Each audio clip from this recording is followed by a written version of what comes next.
Okay, recording has started. All right.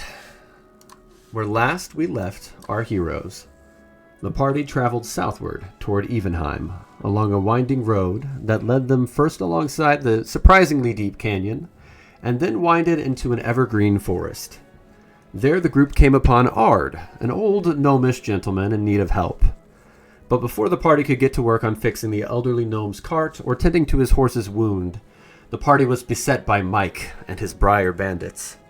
The party quickly dispatched these bandits and only sustained moderate wounds. The group, after much deliberating, came to the conclusion that they should turn the two surviving men over to the authorities in Evenheim. The gang was also helped helped Ard pull his wagon back to Evenheim for repairs, with Argo acting as the wagon's missing wheel. Once in Evenheim, the party was directed to the Adventurers Guild within the Whisperwind district, and they handed over their two captives, receiving 250 gold total as a bounty, and were also given instructions on where to find the loose floorboard to talk with Hod. Once at the loose floorboard, the party settled in to wait for Hod, who was late to the meeting. During the wait for Hod, a barkeep came over with a large parcel and letter attached. The letter confirmed inside that the parcel was 50 platinum pieces, 10 for each member of the party. The payment was meant as an apology gift from a one Lord Raylos Maliborn from Dawnfall, who also voiced that he wished to speak with the party privately inside his manor at the ball held during the Unification Festival. A few minutes later, Hod walked into the tavern, very frustrated and dejected. After being jump-scared by Vivi, he sat down with the party at the most hazardous table in the house, asking for a situation report from Abek. Hod assured the party that he'd sent a portion of his contacts to help safeguard the village, and then let the group know that he could not, in fact, deliver on his end of the bargain as of yet. He told them that the gargantuan airship that was meant to be carrying a large bristlebrew shipment was reported to be missing in transit, with no crash site reported. After the party revealed the letter from Raylos Maliborn to Hod, Hod thought for a moment, then suggested that they use this invitation into the Maliborn's manor to acquire information on the missing airship's location, promising a tantalizing reward of 5,000 gold pieces after the ship had been found. Hod then paid the group for their previously completed task, with an extra bonus of 30 gold per for a job very well done. He told the party to return back to the loose floorboard at the same time tomorrow to give them their final answer on his proposal. After Hod left, the party discussed the prospect of attending the ball, and Otto began to converse with Estella and Gnomish at the table in front of the party, voicing his concern for Argo's quote-unquote lack of control, asking for her help in controlling him. Estella, outraged by this, told Otto not to badmouth Argo right in front of his face. She told him that if he had concerns, he could talk directly with Argo. After that, a heated discussion about Argo's lack of control broke out, leaving many members with strong, lingering feelings of anger and frustration. The morning afterward, while Otto and Gar were sleeping, the party began to sit down for breakfast, and Quid walked up to Argo nervously and began reciting a speech about his concerns at Argo's lack of control in the purple form, making a scene last night in the talk of being a man.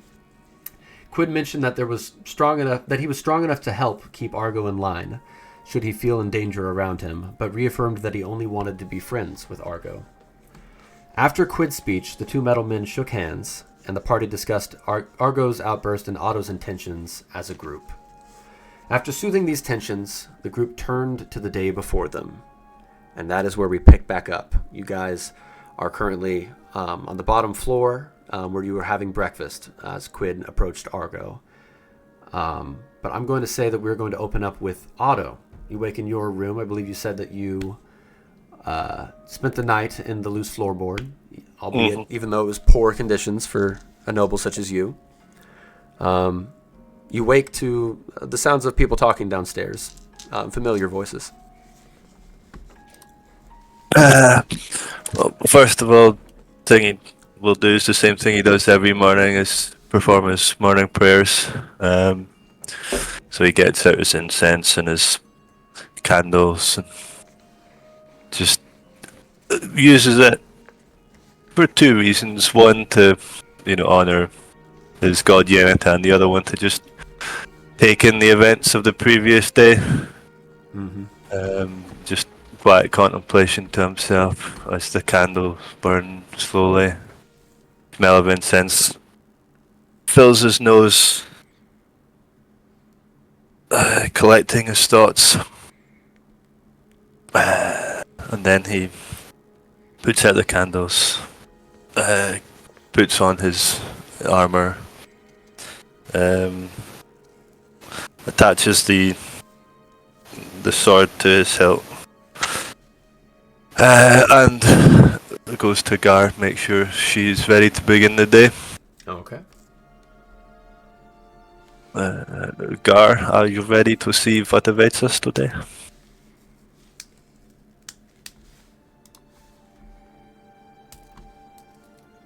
Sorry, I fucked up. No, you're right. Real quick, what'd you say? I was just saying to Gar, are you ready for the events of today? Oh yeah. It was an interesting night. Yeah. Let's see how it goes. Very well. Let us go and see if we are still part of this group, or if we must travel on our own from here. Yeah. Well, either way, we have to go. We've got to go talk to the local temple. So Yeah. That will be the first priority after we speak to the crew. I assume Estella will still be asleep at this time anyway. She always was. yeah, maybe so. But let's do it. Very well. And then Otto will head out the door, try and find his one's companions. All right. You travel downstairs, and at this point, we are picking up, guys, for reference, exactly where we left off on session 5.5. So where is everybody currently stationed? Just for Otto's reference. Probably at a table, just sitting by each other, I'd imagine. Okay. Gotcha. All right. We're all awake. Yeah. Oh, even Estella. Even Estella. Yep. It's crazy. Madness. So yeah, I guess Otto then seeing this will just sort of look over and try and gauge what the atmosphere at the table's like. He cheerfully waves hello, but then returns her attention as her eyes dart back to Estella, Argo, Otto, Gar, and then does that 4-point stare until someone says something. I think Argo, it was clear he was relaxed until Otto comes into the room. And it's not like, oh, I'm going to throw a punch at this guy, but he tenses up in preparation for, like, he assumes a conversation's coming and he's not good at those. Yeah. Stella would have glanced your way for a moment and then kind of faced forward until you got to the table. Okay. Then yes, Otto will approach the table quite confidently, as he is one to do, but there is a slight hesitation about his face for those that pay attention to such things.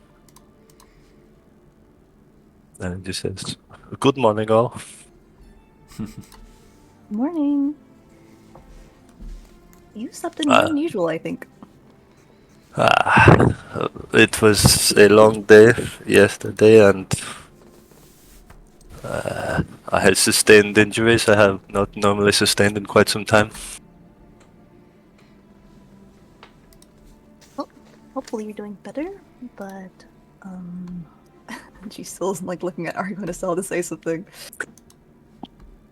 Stella's not even looking at him. Did Otto sit down or is he still standing? He's still standing at the moment. I think, I imagine they're like on opposite sides of the table because that's the aura that they're giving out right now. But I think Argo casually like takes the spear that he's had for a little bit, and like, because he's 7 feet tall, man's got some long arms, and just like straight up places it on the other end of the table, closer to Otto. And he hasn't said anything yet. Okay. So not like in an aggressive manner, just sort of like a No. putting. Okay. At that point, then Otto will sit down at the opposite end of the table.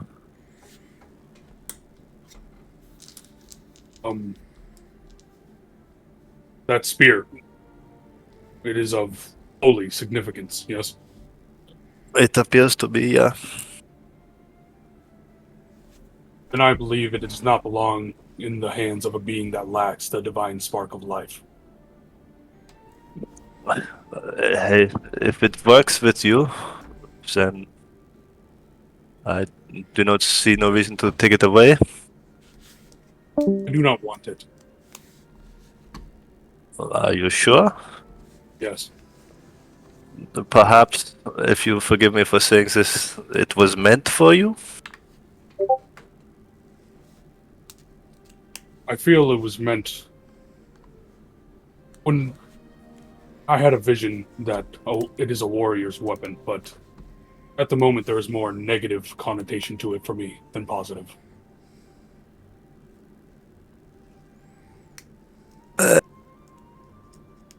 Then Otto will reach over confidently but not quickly, put a hand on the spear, and then draw it towards himself without knocking anything from the table over. Just like sort of sliding it towards himself. As I have previously stated, I am not regretting that I got upset, or in that situation I felt it was my only response. I do regret insulting you personally. That was unnecessary, and I apologize. That is what happens when emotions get tensed. I will be honest, it surprised me that you were even capable of such things. What? I did not realize. Of course.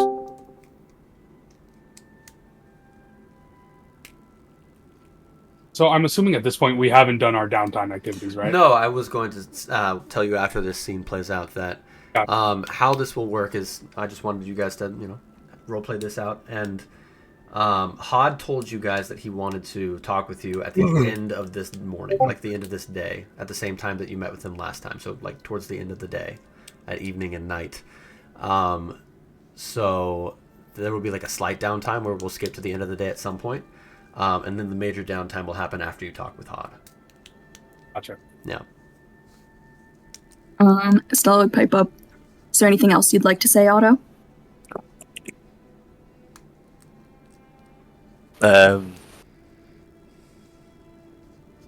I feel I was wrong about the way I handled things yesterday. And to that, I would like to apologize.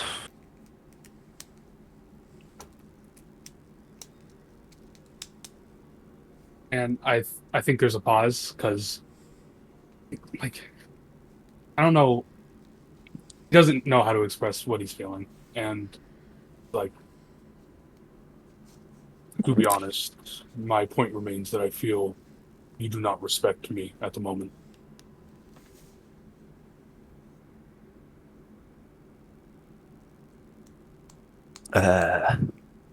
Not I do respect, but I also have concern. You are a mighty warrior. Of that there is no doubt, and that I respect. And I have seen some actions of yours. For example, I believe you saved a child from a burning building. That is wonderful.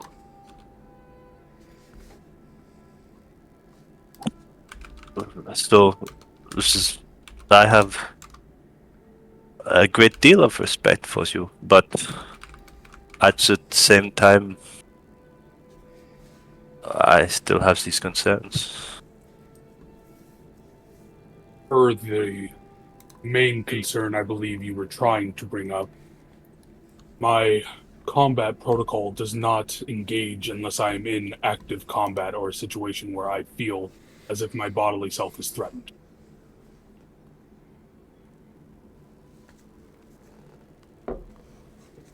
Okay. You see him pause, and he's like, "You think I am a person, Otto?" I do not know. As in, I'm not sure. Not that I don't, if you catch my drift.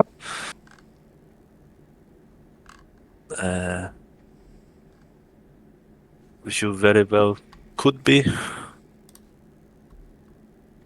It certainly seems more so now with your response to our conversation yesterday.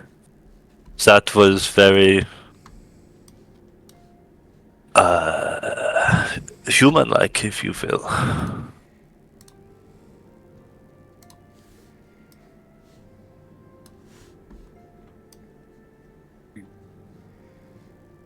I don't know. Human-like feels like it doesn't describe me adequately, but I shouldn't be pressing questions I myself don't know the answer to. I appreciate your apology. Wunderbar. Perhaps in time we will be able to answer that question together. I suppose my biggest concern is that the answer might offend your gods. My gods know all. There is nothing that me or you could do to offend them. They know of what has gone on. Perhaps I simply misunderstand their messages.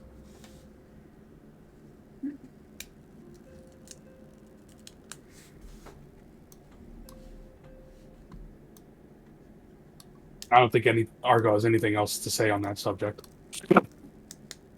All right. Very well. Are we going to? At this point, I would like to suggest. What is everybody planning on doing for the rest of this day? Assuming this is the end of this scene here. Does anybody have any slight downtime things that they'd like to do, like in the middle of this day? Like, where is everybody going before they reconvene with Hod later on? How much time do we have before we have to reconvene with Hod? It is early morning, and towards the end of the day is when Hod wanted to meet back with you guys. He wanted to give you ample time to discuss amongst yourselves, which you also can still do if you are taking this deal. Considering Hod's coming in the evening, our first thing would be to go to the Adventurers Guild. It seems most relevant. Okay. What is everybody else doing? Anybody else doing anything? Nothing. It's fine if nothing, by the way. Just wondering. No, shopping. Shopping? Oh, okay. Alrighty. So I think we'll probably just say that you did some of your like miscellaneous shopping that isn't going to be role played out. Yeah. And hold up, just checking in case Ryan had something here. Personal shopping. Okay. Tailors. Gotcha. And Kellic Temple, of course. You got to pay your respects. Kellic's been good to you lately. So I'm going to say that we'll just cut back if everyone's cool with it then. Vivi, where did you say one more time? Just where were you planning on going? We go to the Adventurers Guild. Okay. So I'm going to say that, like, I already messaged you privately what happened at the Adventurers Guild. So we'll say that happens. So you have that information now, according to the timeline. And I'm also going to say, while you are out, I want you to roll a perception check. Okay. Yeah. Ooh. Oh, Another 7, imagine. Do you like 7s and 8s? Yeah. I know. Not 7, so that'd be 14. Assuming I roll at 7. A 14? Okay. No, I just 15 plus 7. 22! 22. That's very different. Okay. On a 22, you only see this because, I'll say mechanically, because it was past a 20, this person was very, very stealthy. But there was a woman watching you from a long ways off, and you managed to clock that, basically. Just a peasant woman, apparently. Like you're in the Overcity again, like I said, where the Adventurers Guild is. It's not a very poor district, but it looks like a pretty disheveled looking woman watching you from like a couple city blocks away, and it's only because of your feat of prowess that you managed to spot it. What do you do in that situation? It would be very obvious for, like, she has plenty of time. She's very far away from you. Would you just clock that and that's it? No, we wouldn't. She's gonna try to discern whether it's just out of curiosity. Well, it wouldn't be. She has her hood up. She's like making direct eye contact with this woman and stepping forward. Are you walking towards her? More like stepping forward in caution. She's not making direct, immediate approach. As soon as she sees that you lock eyes with each other, she's going to try and slowly saunter off, basically, away. Can I try and discreetly walk around and see where she's headed, out of curiosity? You can. It would be a very, very hard DC. I would say I would just roll another perception check, I would say, to follow her. She tries to, like, Assassin's Creed blend with the crowd. Please. Yeah. Not 20, 27. Are you shitting me? Oh. Wow. Okay. Stop! That's All right. so good. That's crazy. Okay. So you managed to keep track of this woman, and she is like more focused. You pick up that she's probably more focused on losing you than like keeping track of where you are, if that makes sense. She's trying to be stealthy, not trying to track if you're following her. I will say though, I want you to make a a stealth check. Okay. I can do that. Please. It's not one. Oh no! Wow. Oh. Chase her down. Chase her down. The duality of Vivi. All right. At this point, she completely spots you and just kind of turns around and waits for you to approach. And this is like pretty heavy foot traffic. At this point, she's wandered off into one of the poorer districts. The Copper Walk is its name, and she just kind of lets you approach and doesn't say anything. What do you do? You need something from me? She just eyes you strangely, and just says, "Hod wishes to speak with you later. Where would you like to meet?" Would I know any secluded areas in the city? Yeah, you have like maybe checked a few. It's up to you if you think that your character would have clocked it, but you would have passed a few. Maybe like a few bars you could list, or just, I mean, you could say an alley and name a street. I think there's a couple places you would know for quiet meeting places, like one or two. So should pick one of those arbitrarily. Okay. We'll just say it's the Drunken Ox, if you're cool with that. Just a tavern up in the same district in the Whisperwind. So yes, the woman just says that and says he wishes to speak with you in private before talking with everybody today. He wanted to tell me that. Why did you run away from me? The woman says, "I was just following instructions. Couldn't tell you." Instructions? Yes. All right. Bye-bye. Yeah. It's not a very major character. The woman walks away. You can kind of glean that she's just a little upset that you managed to track her down. She feels like she's done a sloppy job. But she goes about her day, whatever else is in the life of that woman. In the meantime, we're going to say that probably you... when do you just head to the Drunken Ox pretty quickly after that? Assuming I'm... Yeah, probably. Okay. So, yeah, you wander over the Whisperwind. You would notice, just because you're in the Whisperwind traveling, the Whisperwind is more of like a stop for travelers on airships. Like, it's very much almost like a tourist attraction of like, let's throw our pretty attractions to the people traveling, coming off of like transport ships. And there's a lot of just inns, taverns, and like gambling dens as well in the Whisperwind. But you go over to the Drunken Ox. It's a pretty fine-looking establishment, much nicer and much less hazardous than the loose floorboard.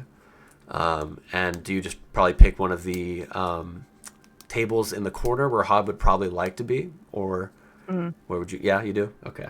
Yeah.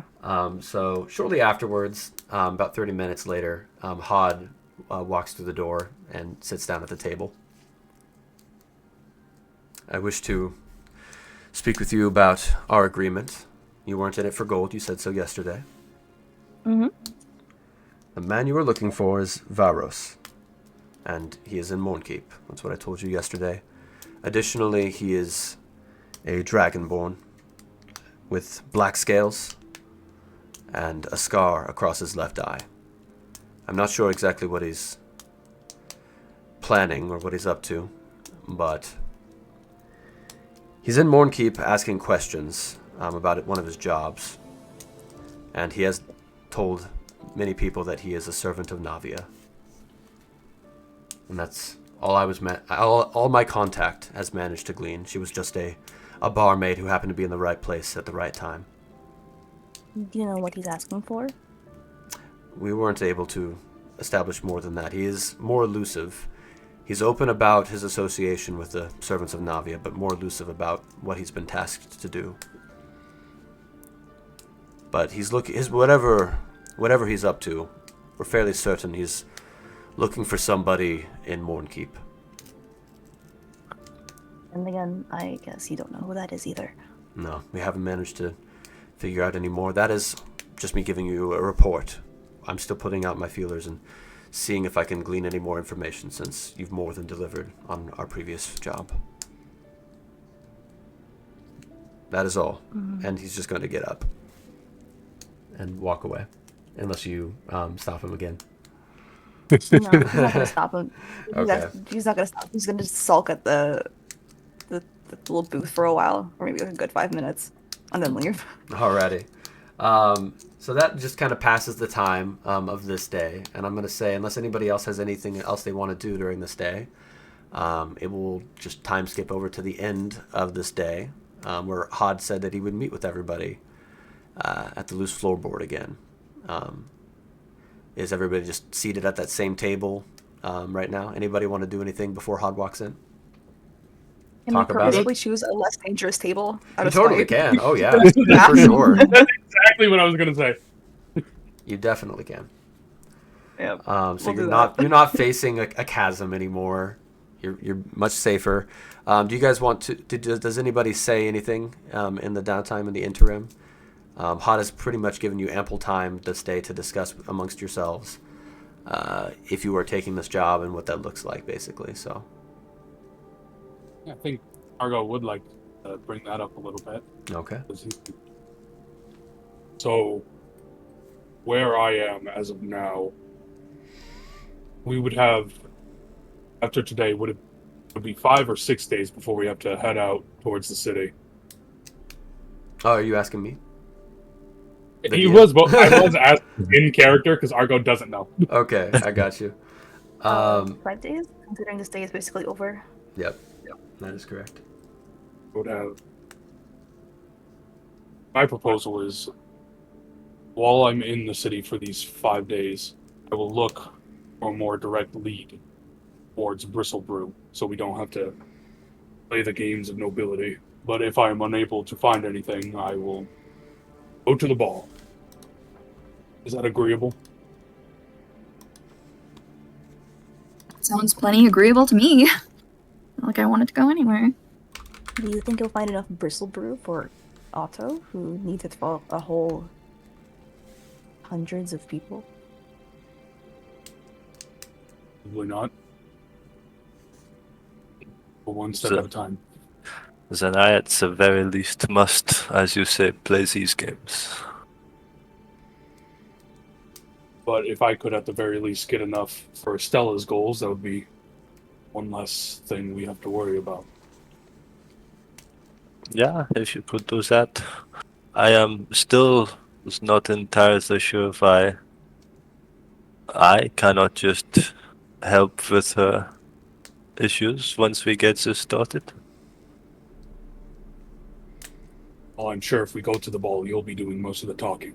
I maybe you misunderstand. I mean, with her problems, I remember her saying an old man of hers was suffering. That was why she said to me anyway she needed to brew. I am. Correct? I am quite gifted, shall we say, with or trained perhaps, with healing magic as well as fighting, as that was part of my job, as you know. Would you say they've tried to get healers already? I was just going to say, I haven't told you this, but yes, for this situation, a cleric from wherever you're from did that. He tried to cure, similarly to how Otto has tried to cure, and to no avail. Your divine magic isn't going to work. It's been tried, and it doesn't matter how skilled you are. He is still sick. Very well.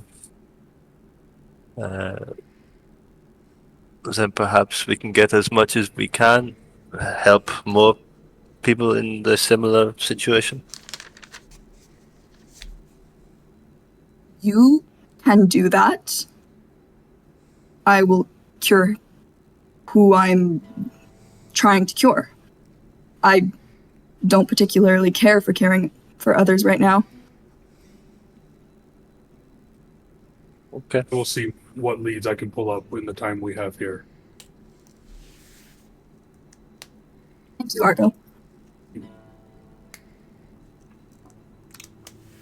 All right. If nobody has anything else to say, I'm going to say, after this discussion, on cue, Hod walks in through the door,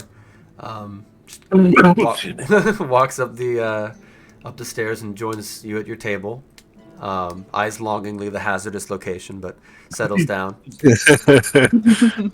Have we come to a shared consensus?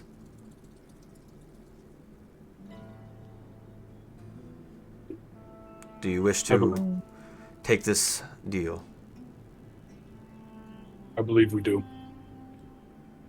He just eyes everybody. I assume everybody is in agreement, just nods, right? Yeah. In that case, I would like to give you a little more information than I did previously. While everything I said earlier is true, there is no crash site, and I told you what I think of the matter, that I believe Maliborn is playing some kind of game. Younger included, by the way. I would not let that one out of your sight. He clearly has an agenda. He wouldn't have given you that much gold unless he had something he wanted you to do. The ship that went down, the information that you're looking for is on a ship called the Azure Drake. And I'm going to type that into game notes here as well.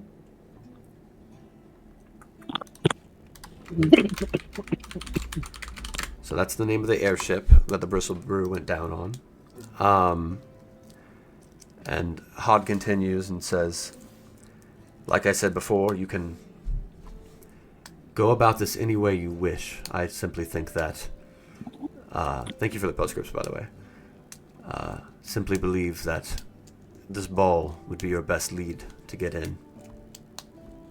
But you are free to do whatever to get this. And along with the gold, you would have my thanks. You would be doing a great service to this nation.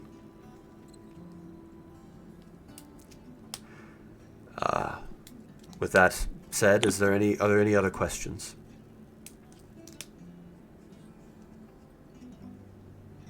Do you want us to bring any proof of what he's done? Or do you just want our word for it?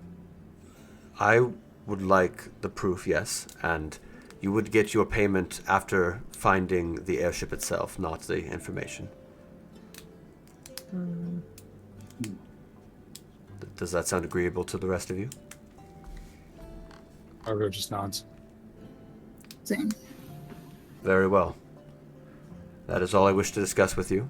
If you have no other questions, I would simply let you know that I want you to give whatever information you find to an innkeep over in Dawnfall.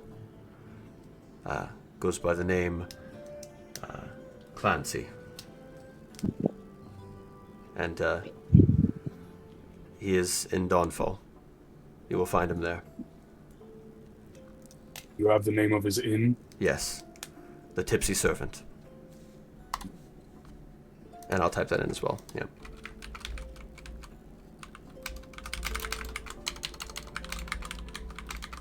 type Clancy right? Let's see. We'll see. Fuck. This is probably I did the it one. with a K. This is probably the one time I typed a name normal. Just used a normal damn name. it, Dane. Yeah, I know. I did it to throw you off. I was like, yeah, it's Clancy. It's not anything crazy. No We're gonna get Aggie. like Greg. Not Greg's AAA fucking battery Aggie. Yeah, this is just Clancy this time. And if nobody else has anything else to say, Hot is just going to nod at the party. Clancy, Hot is going to nod at the party and just leave you all to stew on that. And does anybody have anything to say now, or should we go to downtime? Wait, did Hod walk out? Yeah, Hot is getting ready to leave. Oh. Yeah. So. Did you not want him to leave, Matt? Yeah, Matt, did you have something? Yeah, just as soon as Hod's like starting to leave, and is like almost to the door, barkeeper is gonna stop him and say, "Hey, Hod! Yes. Hey, you know you still have a tab to pay from last week." Oh, right. He slides him the gold. Just over the counter. Thanks. Are we square? All right. And For then now. leaves. For now? All right. You strike a hard bargain, Barry, and then he leaves. Oh my god, did the barkeep get mad at us at all, or did he just not see any of that, by the way? He was eyeing you the whole time. Yeah. Okay, perfect. Especially when Quid started shaking things. Yeah. He Yeah. was like, I mentioned what? that. Right by the ledge. I mentioned that. Thank you, Matt. That is Right probably what. by the leg. Yeah. Oh, that's so true, man. Yeah, the whole building could He's have gone ballsy down. for that. Yeah. Quid did not think of the structural Great. integrity. All right. If nobody has anything else, we are going to go straight into downtime then, here in Evenheim, our first big downtime session. So yeah, everybody sent me a list over the week, and I have addressed pretty much everything that would probably happen in downtime, and I'm going to say that we are going to time skip now. It is now the 5th day of downtime. Give me 1 second here. We are going to skip now to the 5th day of downtime, and any additional shopping after everything that I have addressed and sent private messages out to everybody. You guys can do anything you want to past that. Or explore the city or anything you want. And I'm going to say that just for the sake of that launching point, we are now probably right back in this exact same tavern. Maybe just downstairs, everybody. The 5th day of morning after? downtime. Yeah, well, the 5th day of downtime, basically. What's the calendar date, if you don't mind? Oh, yeah. So it would be... Apologies, I need to figure this out. 16th? I think it would be the 16th. I think that's right. Right? Thank you. 16th of Kipher. I was also trying to figure out which day of the week it would be, but we'll figure that out in post. So yeah. 16th of Kipher. Thank you. Yep. So you now are all sitting at a table now, and you can go about the city anywhere you want. You can explore. You can leave right away if you want. While we're all together, Argo's gonna be like, "Oh, does anybody not have a potion of healing yet?" I have one left over. I believe Quid used his in that gross drink that he tried to give me. And I believe you used one on me when I got shot. No, that was my special brew. Ah! Interesting. Okay. Also, I believe Ryan is only here in spirit. So, Quid has purchased gifts for all of you, and I will. Are you wanting? I assume you're wanting me to read those out, right? Probably, Ryan. Just double checking here. Just double checking here. You can post it. Yeah, go for it. You can put it in game notes, game chat, something. What? There Oh it is. my god! Yep. Oh, Slick's back.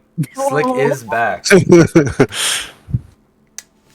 goopy guy is on the shoulder. Oh, flip on.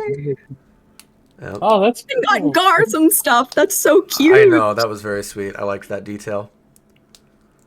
That's nice. All right. He's a little ram. We miss you, Quid. We love you, Quid. Yeah, if Quid used his potion of healing, he is getting the one Argo bot. All right. So you can adjust that inventory and do that whenever. All right. Is that all right? Yeah, he's typing something here. Quid has 3 GP left. Oh my god, Quid! Yeah. Quid was fucking busy. Quid was sending me quite a bit. He had quite That's the list. insane! Yeah. Oh boy. Go gamble it. Go get. Yeah, turn that into 6. Actually, if you want, we can legitimately do that. I'll let you roll real quick for a gamble. Just That's what yeah, just roll a d20 for me. Let's see if you made he 6. somehow Yeah, he roll a somehow d20. walked away with 600. Yeah, 20.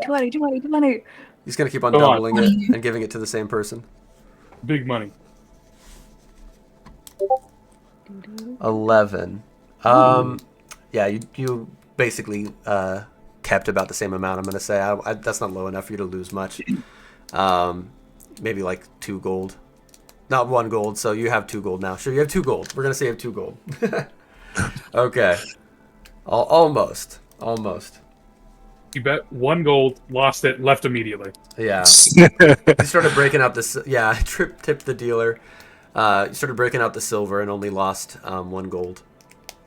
So walked away from that pretty well. Yeah. All right, now back to the present moment. Ryan has given Quid rather has given gifts to everybody, and I'm trying to see. Let me double check here for Argo. Did Argo get? I want to make sure the description of this was right. Yeah, no, he described it. It was purple and gold ram, or yeah, black and purple ram. Yeah, and the book on rabbit care. Woo! Alrighty, so now you guys are all at the table, and you can venture out and do whatever. You have the floor. I like to mention, Vivi would be like really. She's gotten this many gifts before, so he's really overwhelmed. He's gonna turn to Quinn and this is too much, but thank you. And then she puts a gold piece in Quinn's hand and gives him a big hug. Aw. Oh, I'm gonna put all this. Hugs back. Oh. Yeah, and that's that. before Alrighty. we get out and start the day, while we're in a gift-giving mood, I did get a little something for Stella, and I don't know where he'd be keeping them because he doesn't have a bag. Oh wait, yeah, he does. It's in his inventory. And he opens his bag and he takes out like a really carefully wrapped like bag. Open like a cloth bag. Opens it up and there are a bunch of purple glass vials. Very much function over like aesthetic, but he still saw purple and was like, "Oh, I like that color," because he doesn't know it's aesthetic. So it's a bunch of purple glass vials. He's like, I thought you may be able to get some use out of these.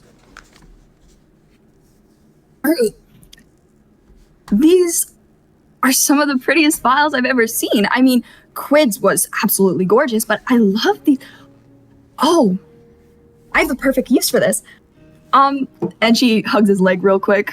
Thank you, Argo. And she runs off. And she's going to spend her day doing something else. She is not going to explore. Alrighty. She's in her room. Okay.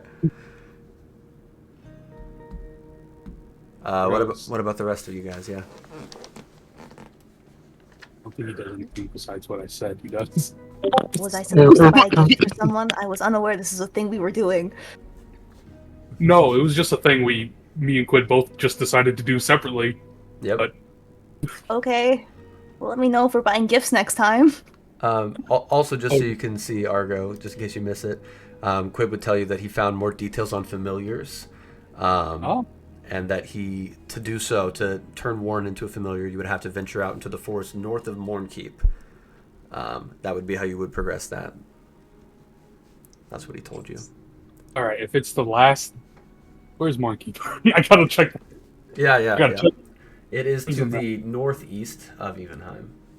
Or northwest, rather. Northwest. Probably wouldn't be able to make that walk in a day. Yeah.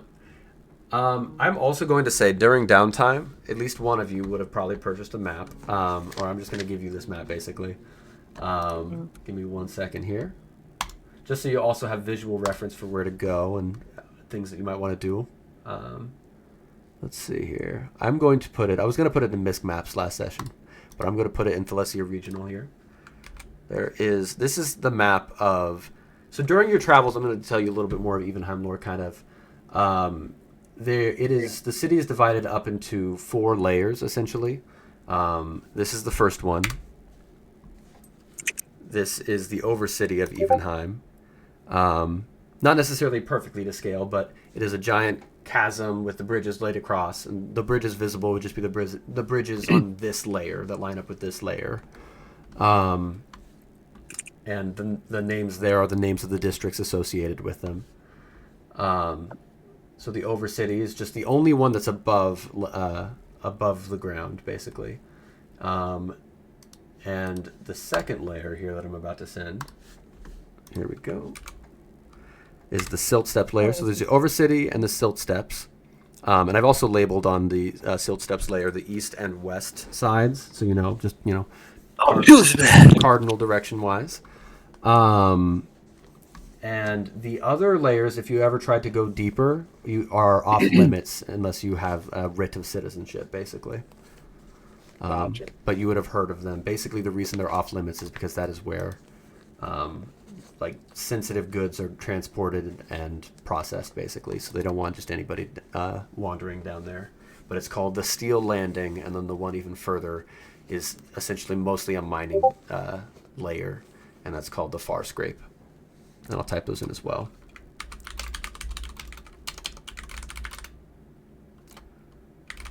And I'll type those into game notes, actually, instead of the... So if you look on the regional maps, that's where they are. Mm-hmm. Steel Landing is the third layer, and Far Scrape is the fourth. Thank you, man. Thank you. So yeah, that's just a visual guide. I'm a very visual person, so that is the layout of the city, basically. This helped my brain so much. You have no idea. I'm exactly the same way. I'm a very visual person. I was staring at it the entirety of last session. Like I have to look at it personally. I get it. And that bottom one is still quite a ways up from like the river that runs through the valley, I assume. Yeah. So at the very bottom, it is 5,000 feet deep. Yeah. In this canyon. So it's very far away, and that's a very big river, actually. Yeah, good eye, good question. Yeah, obviously, yeah, because just the scale's kind of hard to tell, but I did remember it being a long way down.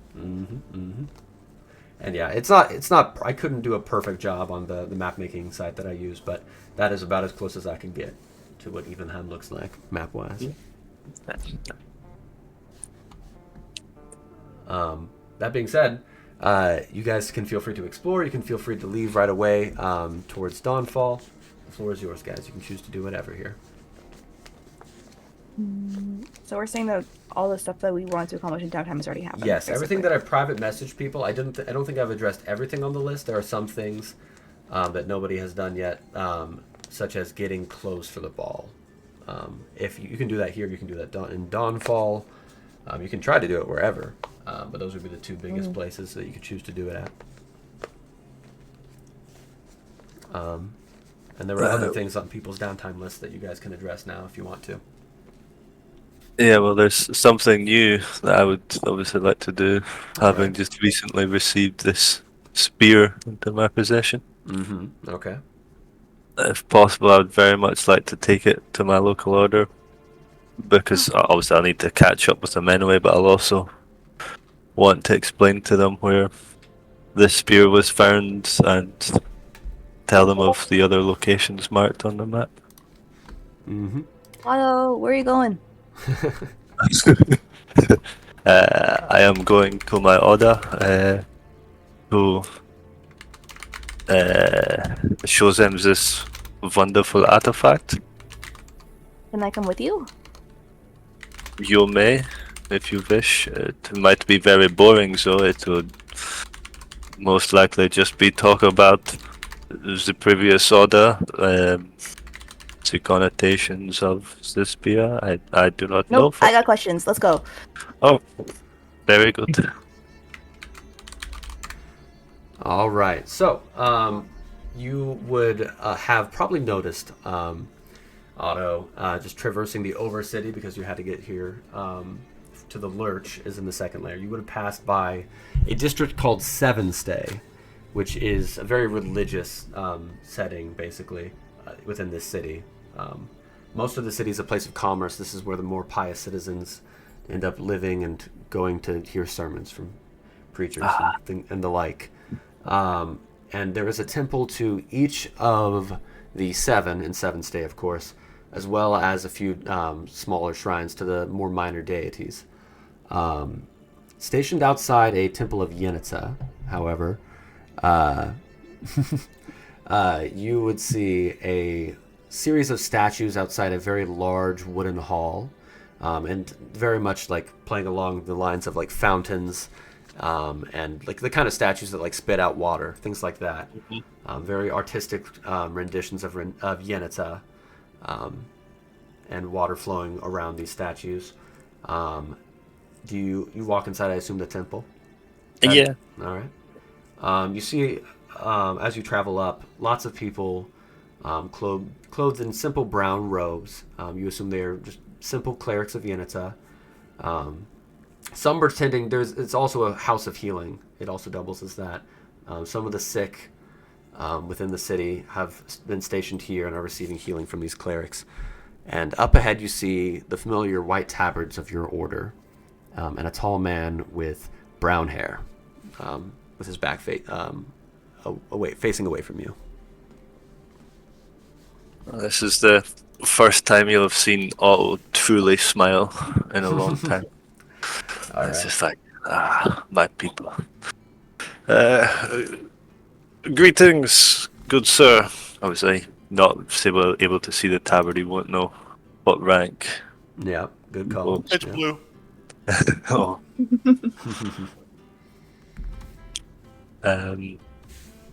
Perhaps you can help me. I have been traveling with a couple of people, and Ruby waves. while dealing with orcs and goblins desecrating a cave, I found this, I believe, a relic of possibly the First Order.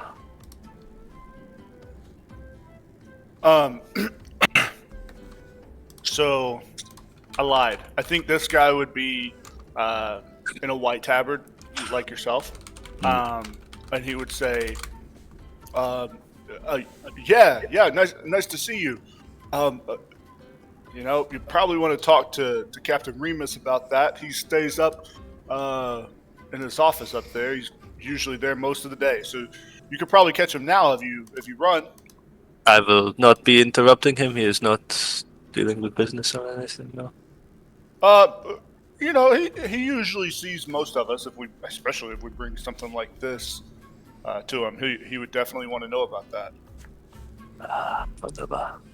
Come on, So if that you should- run, Otto. If you run, let's go. This is not how you do things here. Phoebe's already jogging. Oh, walks behind him. And then I'm assuming he's behind the closed door. Yeah. I mean, you could probably get directions along the way pretty easily. Somebody would point you to his door, but it's actually open as you approach. But, you said he was a captain, right? He is. Tab- Yep, blue yeah, tabard. Okay. So, All approaches, knocks on the door, and says, "Herr Captain." Yeah, soldier, come in, take a seat. Thank you. Forgive the companion, but she may be able to provide some light. I was out with a few people dispatching goblins and orcs as they were desecrating an ancient cave. And then we discovered a chamber which I believe had something to do with our first order, obviously us being the third. And I found this spear, and you put it on the table in front of the captain, and then take a step back. You see him, he kind of sits, like leans back in his chair a little bit, and he looks at you, still kind of regarding you, and I guess processing what you said as he takes a look at the spear, and he looks at VV2, and his eyes kind of linger for a second as he kind of. Wait, you said you had a hood up, right? Is that still here Yeah. for Oh, Vivi? maybe, okay, yeah. Yep. Your hood's up. Okay.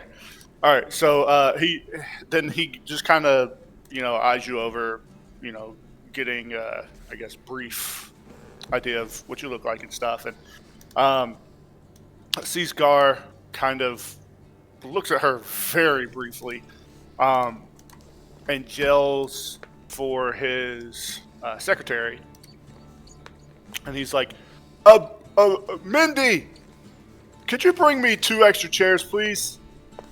And you hear her, she's like, yeah, of course. And she drags 2 chairs in for Vivi and Gar, and he just motions for all of you to sit down as he kind of looks at this for a second. And as you guys are sitting down, that's kind of the first time that he really focuses in on the spear. And he picks it up and he looks at it. He turns it sideways, kind of looks down at almost like the barrel of a gun, and turns it in his hands and stuff and puts it down. And he's like, it's magical. Where'd you say you found this at? A lost site. There was drawings, there was tapestries, there was even a map with more locations marked. If you will allow me to speculate, sir, I believe it may have been more lost locations of our order. A lost temple? Where did you say this was? Forgive me, sir, I apologize. It was, and then I will do my very best to explain the exact location. Yeah, Maybe you're it would good. probably help because she would have a better lay of the land of where it Yeah. is. Let's all back west, yada yada. Okay. And you said there were goblins here. You dispatched them all, right? Well, most of them. An orc chief escaped on a Vogue. We were unable to give chase. No, but the goblins were looking for the caves too. It was super Yeah. old. It was really. Do you know anything about Oshgral? They were trying to indicate that, and they were looking for the caves, and there were some weird things going down in there. Looks like they were trying to excavate it.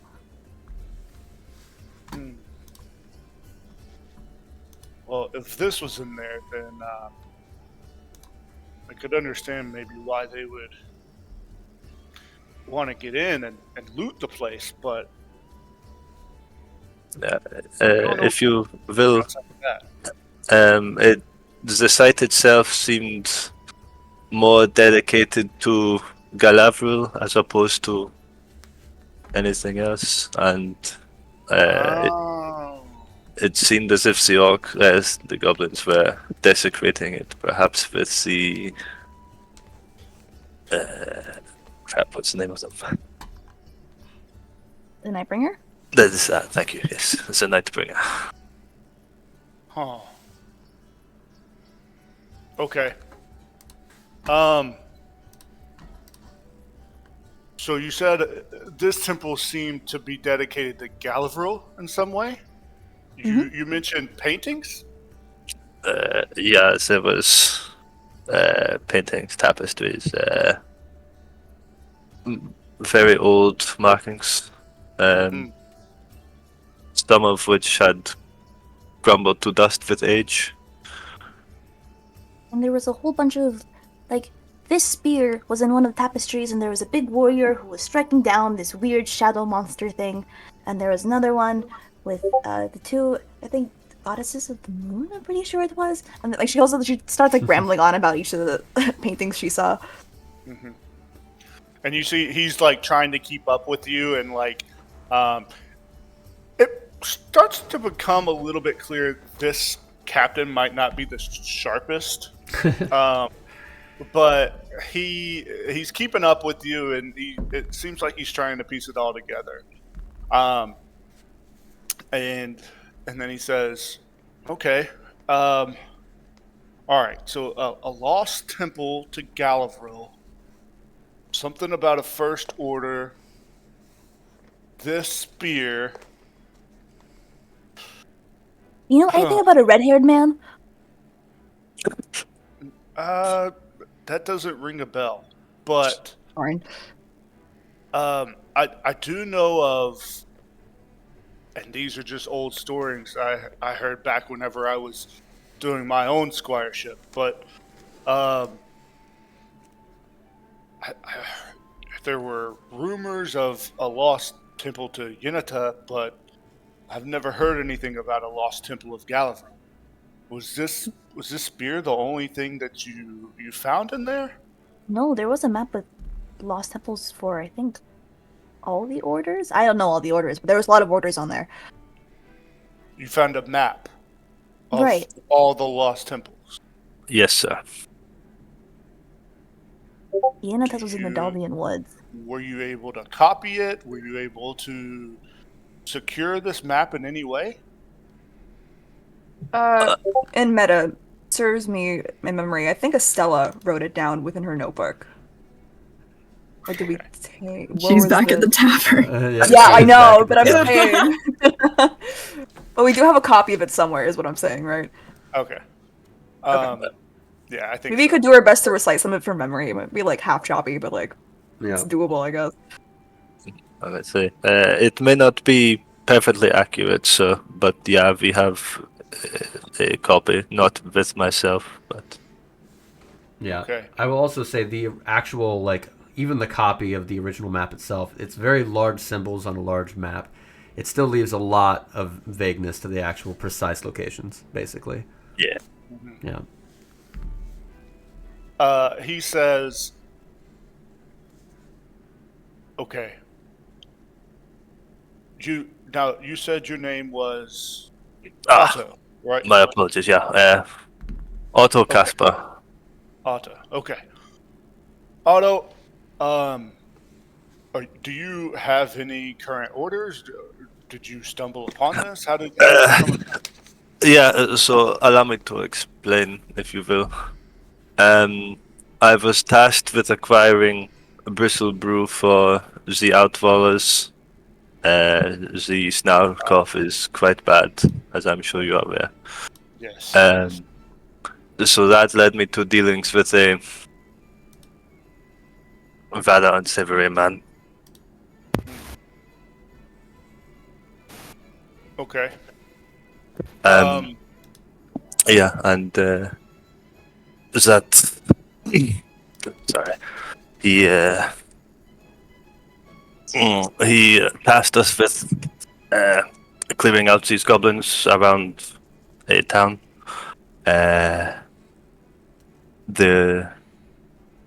In return for we would receive bristle brew for our needs. So we went there to do so. Then the goblins led us back to this cave. We cleared the cave, found the thing, and then upon returning to this unsavory character, he told us he would not be able to provide the brew unless we go and meet the noble. So really, my orders are being taking me far out of my jurisdiction. Part of coming here was to inform the order of my location and current undertakings. Okay. Okay. So here's what I can do for you, Otto. First, I want to say, in terms of Bristle Brew, I'm sure you've heard by now with your unsavory contact that the shipment that was supposed to arrive here went down. We have very little information about it, but it didn't arrive. So for now, you'll have to continue your mission to try to obtain it by any means necessary. However, regarding this temple, I will leave this to you. The Order certainly would love to know more about it. Any information you have, such as a map or a copy of a map, I would request that you bring here to me so that I can send it up the ladder, so to speak, and maybe get some more information for you that way. With this spear here, are you, like I said, I don't have the talent to identify its exact workings, but have you been able to figure out what it does exactly? I personally have not. I have seen it be used. It appears to radiate divine energies when used. So, again, I vaguely recall a great weapon referred to in the grandiose stories that my grandfather used to tell me of a sun spear. But certainly this is not that weapon. That was too great a weapon to still be around today. That Vivi, temple was pretty old. Like, really old. had it been picked over? Not Most of very. what we saw was relatively untouched. Okay. This is what I could do for the spear. He looks at it again and kind of, assesses it and says, leave it with me. I can send it to our main temple and have our historians and my higher-ups look into it. And I can get you some more information as soon as it comes back down the line. Are you going to be in Evenheim for long? Not much longer, no. We must depart shortly on a lead for the missing Bristlebrew. Okay. If you would like to leave it with me and have me send it, I can get a message to you as soon as I have more information. Or you may take it with you and do your own research. I have no desire for it personally, but it's up to you. And then, kind of at this moment, it's kind of like the first time that he looks at Guard directly, and as usual, she's staying pretty quiet, like in the back of the room. Mm-hmm. And he looks at her and regards her for a moment, and he says, Gar? Gar Osmond? Is that you? At this point, Gar would say, yeah, that's me. Gar, wow, you've grown. I haven't seen you since your father's 50th party. How are you? How's your father? He's doing well. Yeah, it's been a while since I've seen you. Yeah, my hair was a lot shorter back then, probably. Yeah, it was. And you're squiring for Sir Otto here. Yes, that's right. Good. Okay. Well, as usual, please put in a good word for me with your father next time you see him. Oh, And, of course, yes.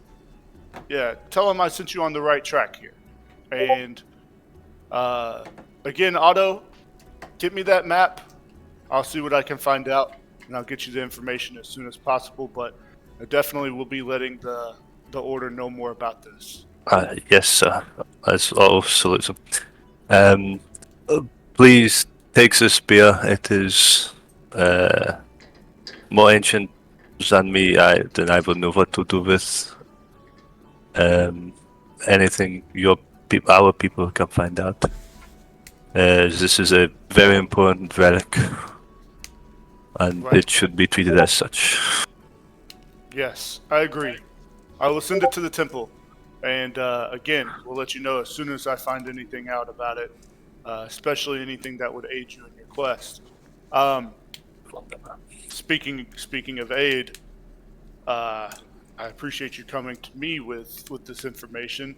Is there, while obviously the Bristle Brew isn't here, is there anything I can do to aid you or your party in your quest? Yep. Phoebe interrupts, and she pulls out paper and, from memory, draws the eye that was seen on one of the murals in the temple and shows it directly to him. This look familiar to you? In any way, shape, or form? He eyes it and looks at Sir. it real close. Be back And he in 2 opens his seconds. mouth. What? Oh, okay. Yeah, so he eyes it and he puts his finger up like an idea is coming to him. And he opens his mouth and he says, I have no idea. I've never seen that before in my life. And, Oh man. and he takes another good look at it and says, do you have another copy of it?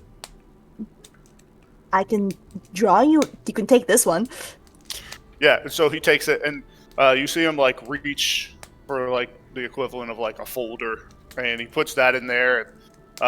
This whole time he's kind of been jotting down notes every once in a while, and he kind of is starting to compile some information. He's gonna have to like register the spear and stuff like that to send it in, and so he's like putting together a file for all the things that you guys have brought to him so far. And so he takes that and he says, again, I'll let Sir Otto know as soon as Sorry about that. No, it's good. If the historians at the temple know anything about this in any of our books, that's kind of all they do is read books all day. But if they know anything, they'll let me know, and I'll send that information to you directly. Okay. I don't know if I should ask this question to them too, but do you know how long after Galril's order was Unitas established? Generally, ish. Again, Go to I'm them. trying to- Okay. I'm trying to, in character, think about a way to him saying he's not a fucking nerd. Dude, you played this guy like a fucking Chad. Yeah. I love it. He's the jock. He does. he's He's like- giving off jock energy. Yeah, he's like, I'm not a fucking nerd, okay? I Like don't, one of those clerics. Ew. I don't know anything about this first order that you're talking about. Our order is the best order, and that's all I'm concerned with. But in Fuck this guy. the nicest of ways. So funny. Yeah. So, but yeah, that's kind of what he's getting at without going through a whole drug out roleplay of it. But yeah, so he would definitely compile all of the information that you guys have. And again, he says, "Is there anything else I can do to help your way? Where did you say you're headed next?" I did not. We are headed. Can I get my notes? 2 seconds. Dawnfall? Yeah. To Dawnfall. yeah, to meet with Lord Marabon, the younger. Oh, the Unification Festival. Is that right? Yeah, that's correct. And then I'll take out the letter that he had told of, showing the invitation that they'd received. He looks at it and he goes, "Oh, Otto, this is fancy. Not everybody gets. The Unification Festival is huge, but not everybody gets to go to the ball. You're gonna enter yourself into the tournament there." I shall see. It has been quite some time since I have performed in a tournament. I wish I could. I'd love to smash a couple swords and shields, but I got paperwork to do here. But I'll tell you what, you take care of them for me, okay? I'll put my bets on you. Thank you, sir. That is most generous of you. All right. I hope I don't beat him. I'll tell you what. How many people are in your party there? The people? Oh my god! Oh my god! Wow! That's crazy! Holy shit! Oh my god! This is why you get shit on. That's incredible! Oh! Vivi puts a head in front of Otto and goes, 6 people with Gar included. So funny! Wow! God damn, that's amazing, You're so lucky Argo wasn't there. man. Wow! Oh, that's amazing. Sorry, couldn't help myself. That forced me to soft reboot. That was so fucking funny. Oh my god. Wow. Oh fuck! That's incredible. Okay. Uh, Okay, back in. he Back does. in. He does say. He says, "Oh, 6. Well, I don't know if I have that many, but I'm sure I could requisition maybe 4 well-stocked horses for you if that would help at all." Oh yeah, that would be wonderful. Yeah, your generosity is truly gracious, noble sir. Thank you. Yes, of course. And so he again takes a spear and kind of puts it under his desk, and it's like, I'm gonna have to log that later. Fucking paperwork, and and then he takes out like an official like letter and writes on it real quick, stamps it, folds it up, and gives it to you, and says, "Here, just give this to the stable master before you leave, and he'll set you up with the horses I promised." Thank you again, sir. Of course. Anything else I can help you with? If you could perhaps get a message to my order, just informing them of the delay. Yes. Thank you, sir. Yeah, of course. I'll let them know that you checked in with me personally, and let them know that you're doing a great job. So just keep it up, okay? Thank you. And like I said, put in some work at that tournament. I think I shall, sir. Yeah. Okay. All right. And then stands up and he- salutes. yeah, he motions to the door and acknowledges you and starts going to writing. And then he calls. What did I say his servant or his secretary's name was? Maggie. Was Sure. that it? Yeah, Maggie. Yeah, maybe it's Oh, different Mindy. now. Mindy. Thank Yeah. you. Yeah, that's right. Yeah. And he goes, Mindy, come in here. I need you to write something for me. Oh, As yes, you sir. guys are like walking away, you hear and you see her like scramble into his office. But yeah, Bye-bye. Without hesitation, he went for that. That was. You were there. You don't know. You don't know. Probably never will. It's just you and Vivi. I'm just really excited for that tournament arc. Steve is excited for it. Yep. Yeah. Yep. All right. So yeah, does Vivian Otto go anywhere else, or does anybody else go anywhere else? I know you said Estella is working on something in her room. Yep. That's to show later. All right.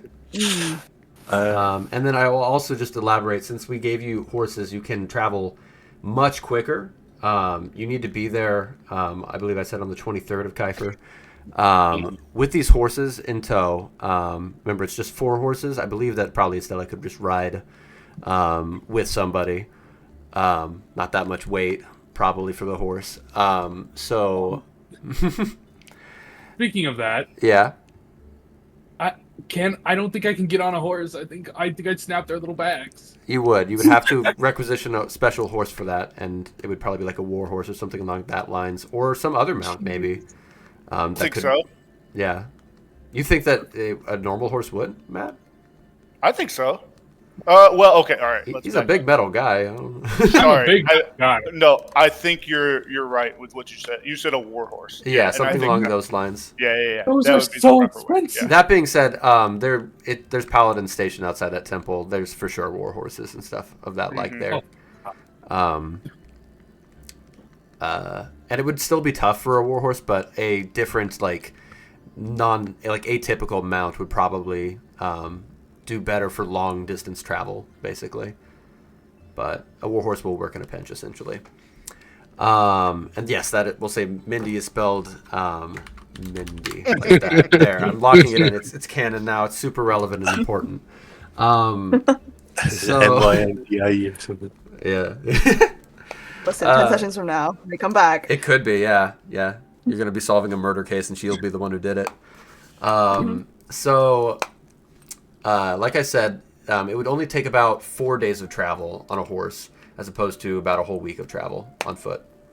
And that's like generous. If you hurried, you could get there even quicker, essentially. On horseback, and you just did get horses. Just throwing that knowledge out there, but as you were, guys, anybody wanted to do anything here in Evenheim, or do you want to just end up at the end of the day here at the tavern, meeting up with Estella? Otto, we should come here more often. The temples. There's more than one. Yeah. The temples are truly wonderful places to visit. I don't know. I've never seen you smile like that before. Yeah, it's almost reminds me of home. Almost. Does the entirety of Taldoja remind you of a Yenata temple? I meant more my home as in my original home, not Tadosi as a whole. Would you ever bring us one day? You talk about it so much. I feel like I have to go at some point. Maybe one day, but there is a lot of work we must do here. The suffering seems limitless. Sorry, say that one more time. So, the suffering here seems almost limitless. I do not know if I will have the time to return home.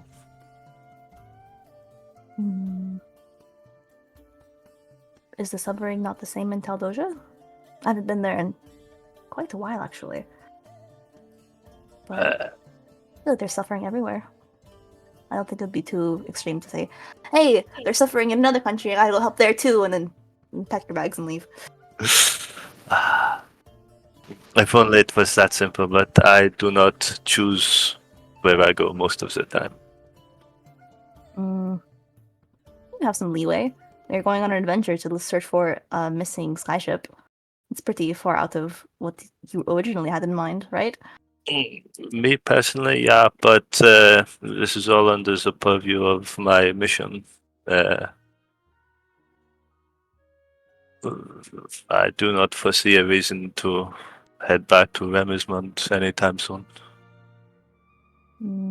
If you say so. But I don't think it'd be worth it. Seeing you smile like that again. If you smile like that at the end of the temple, I can't imagine how happy you'd be back home. We should definitely visit more temples. I was thinking of getting this letter framed, so have you any idea around this town where we might do that? You want to frame the letter? Yeah, it's a great honor for a noble to receive an invitation such as this. Where would you hang it up? I would send it home.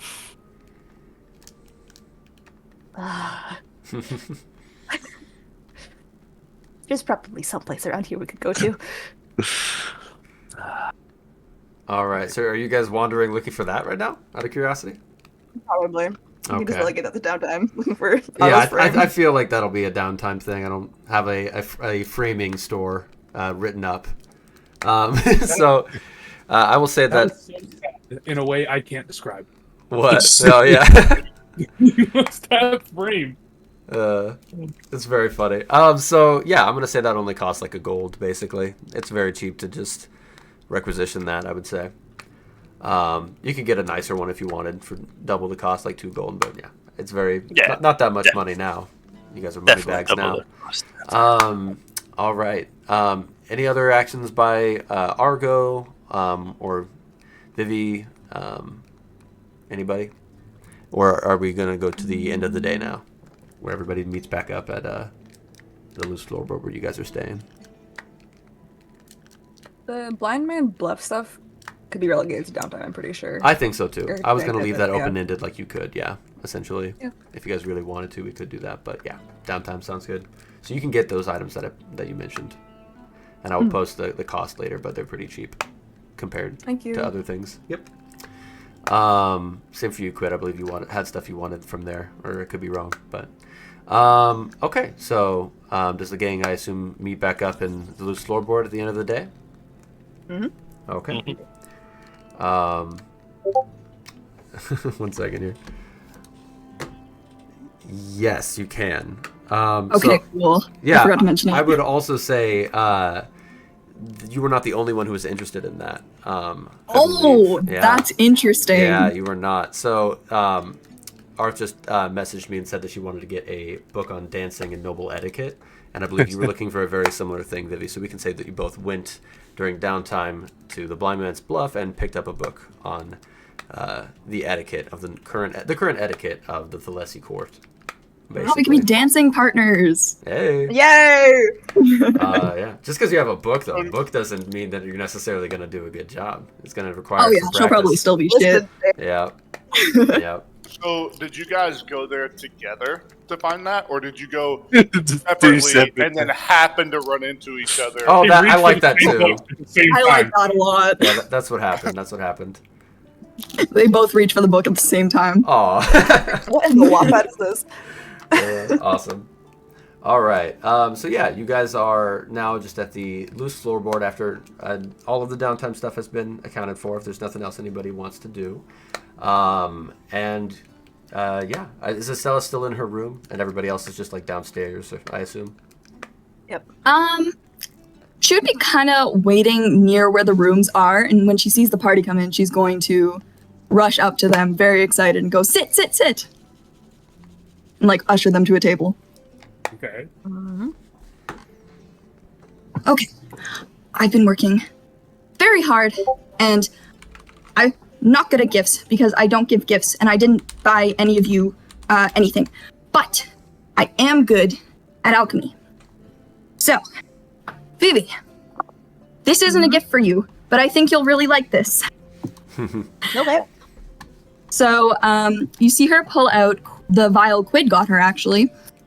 And in it, you see a kind of liquid and something solid. And she pops the cork off and pours it onto the table. And it's an orange liquid. And it comes out of the vial slow, kind of like goop. And as it falls onto the table, you see an orange gem inside, which is easily recognizable as amber. And the goop starts to move and bubble. And then it shoots up very quickly towards Estella's face. Almost menacingly, to be honest. And if everyone could direct themselves to game art, Ooh. this is what you see. Oh my god, that's Oh my awesome! God. Whoa! That's incredible! Whoa! Did you keep this entirely hidden? You didn't tell anybody you were requisitioning I fucking this. did. Wow! That's so cool. Yeah, you see a cat made of liquid with amber in its chest, with 2 tails. Oh, that's so cool. Wow. Can I pet it, please? She whispers something to the cat, and it jumps onto the table, sprouts wings from its back, and goes and nuzzles against Vivi. Like, flies up and, like, nuzzles into her hair. Did you make a threesome? A what? I'm assuming threesome are canon in this world. Hypothetically, if the DM didn't know what that was, right? How would I type It's that like into Google? wings. If I was to type that into Google, how would that be spelled? But probably, yeah, of course, yeah. If that's what this is, yeah. Tressym. No, Tressym. Tressim. Trissom. Oh, it's those. It's like the cat thing, the thing that's like from Baldur's Yeah. Gate, right? Okay, yeah, that's canon. Yeah, of course. Yeah, I just didn't know the name. I have no idea if Estella knows what that is, so she's going to go, I don't know what that is, but you tell me about it later. This is a homunculus. Typically, artificers have one, and I thought it was very fitting to be a cat. Because I like cats. I love it. I'm not quite sure what to name it, so you can help me with that. My first thought was cat, but I feel like that's uncreative. So, An excellent one to me.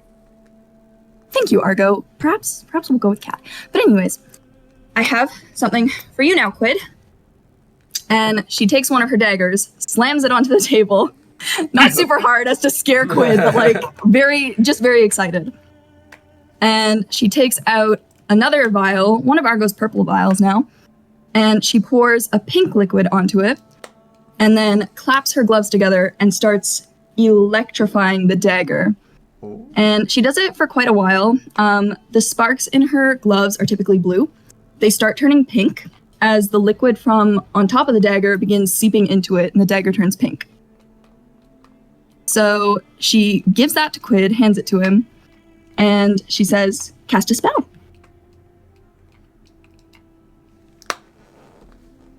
All right. We'll wait for Ryan Yeah, to I think- type it up. Yeah, I think he's working on that. Yeah. But, and the last thing she points right to his face. She goes, "Argo." And she pulls out a purple vial, and it's filled with a green liquid. And she goes, "This is for you. Don't drink it right now." She just thinks and says, Argo is already about to like take the cork off, and he's like, she just thought of that. She was like, he's gonna drink this shit. This is for later in battle. I mean, I suppose you could drink it now, but I spent all my materials making it, so it would be useless to you. But I'm not sure what it does, but I've eliminated all possibilities of a bad reaction, so it should do something cool. I mean, you created it. I wouldn't be surprised if it turned me 20 feet tall. I think you're tall enough at 7 feet. Anyways. I have trouble reaching you as it is, yes. Yes. But yeah. Let me pull up to see. I don't know if Quid's doing whatever. It's a bomb! No! It could be. It's not a bomb! One of these No, days it's we'll get actually. him. But yeah. And those are my gifts, she says awkwardly. And then she Thank sits you. down. You're welcome. And as they are talking, the cat probably comes back to her.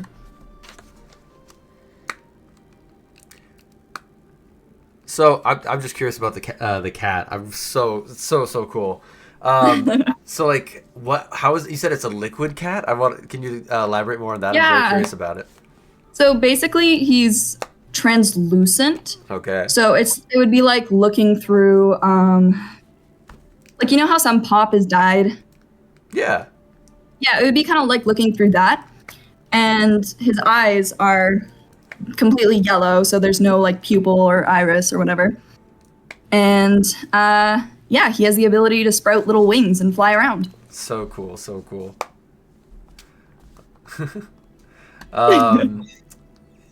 Yeah, okay. Looks like Ryan is seeing this now. Okay, awesome. I'm so excited to try this potion. I actually don't know what it does because I will have to roll for what it does. Yeah. Oh, I'm no. curious, Argo, do you know what that is? At all? Do you have Not any... even. Maybe not Argo, but yeah, you, Cheeb, you don't know? Okay, that's awesome. That'll be No, fun. I know he's gonna use it first time there's a fight. This is gonna be awesome. Oh, it will be. It has the possibility to make him fly, so that could be interesting. That is, yeah. That would That's be a really terrifying. cool one. But yeah, I don't know. Ryan's probably typing, so if there's anything else people want to do. Yeah. I think Argo's just still. Argo's looking at the cat right now. He thinks it's adorable. No, Oh. that's right. Something she didn't want to do is she whispers something to the cat again. In Elvish, you notice she's been whispering to the cat. And the cat walks up to Warren, struts its So- way up. Fun fact: Yeah. Argo speaks Elvish. What? I didn't know that. Okay. Fuck! Whoa, that's I'm pretty crazy. sure a lot of people do. I think Vivi does too. Yeah, she does as well. So what's she saying? Yeah. Fuck! You ruined it! Yeah. Putting it on the spot, yeah. She says, "Go show some affection," and Aw.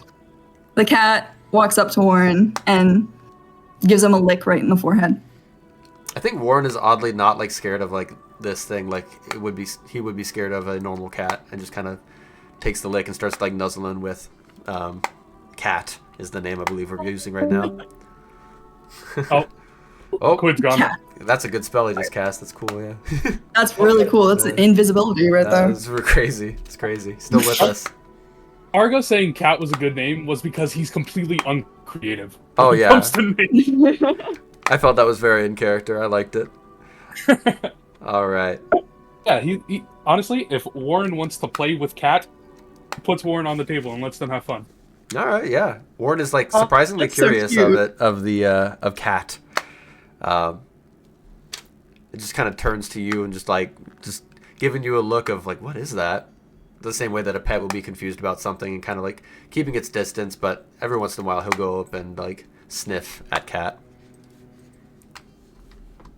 Does a homunculus eat? No. He's made of liquid. So I don't gotta up my lettuce budget.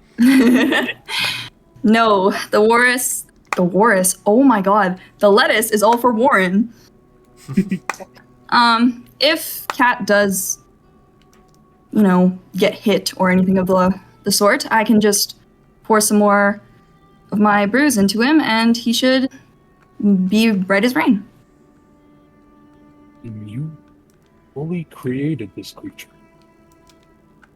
Yes. It reminded me of a pet from back home. So, that is incredible.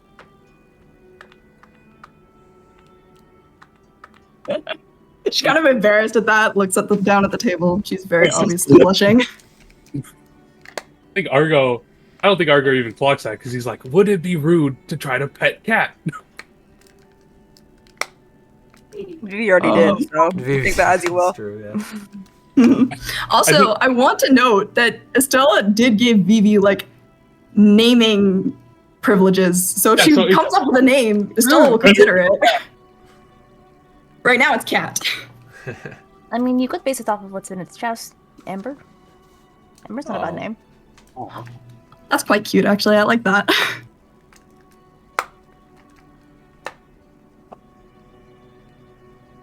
I think Quid's dead. I think so, yeah. Yeah, I'm pretty sure he lost connection or something. We'll play that Yeah. out later. I think so, yeah. We'll have another. Yeah, but basically it's a +1 to his spellcasting. Oh! Yeah. The dagger glows pink whenever he casts a spell with it on his person. I'm so Very, really very popped for that. Yeah. So Barbie core. We need art of Quid holding the pink knife with the same face as him holding the the poster. Quid time. Oh god, yeah. I can see him making that face with the knife. So yeah, what does the gang do? Do they head to bed and essentially as soon as you guys want to, you can head out or do whatever you want. Leaving this pretty open-ended. Basically, you guys can go wherever you want throughout Evenheim, or just leave to go to Dawnfall, and you have the horses, so it'll go a lot faster than you previously imagined. Basically. Yeah. Obviously, Otto, after Estella hands out all these potions and things, would explain to them that after speaking with his order, being provided 4 horses for our journey, which would let us get there quicker if we wanted. How heavily does he hint that he really wants to take the horses? He starts drooling at the mouth. Horses. He goes into like a 10-minute tirade about how great horses are. Only because want to. And his favorite breed. Yeah. His Exactly. favorite breed. She fully has in her notes that Otto is obsessed with horses, by the way. Like, this is in notion. Mm-hmm.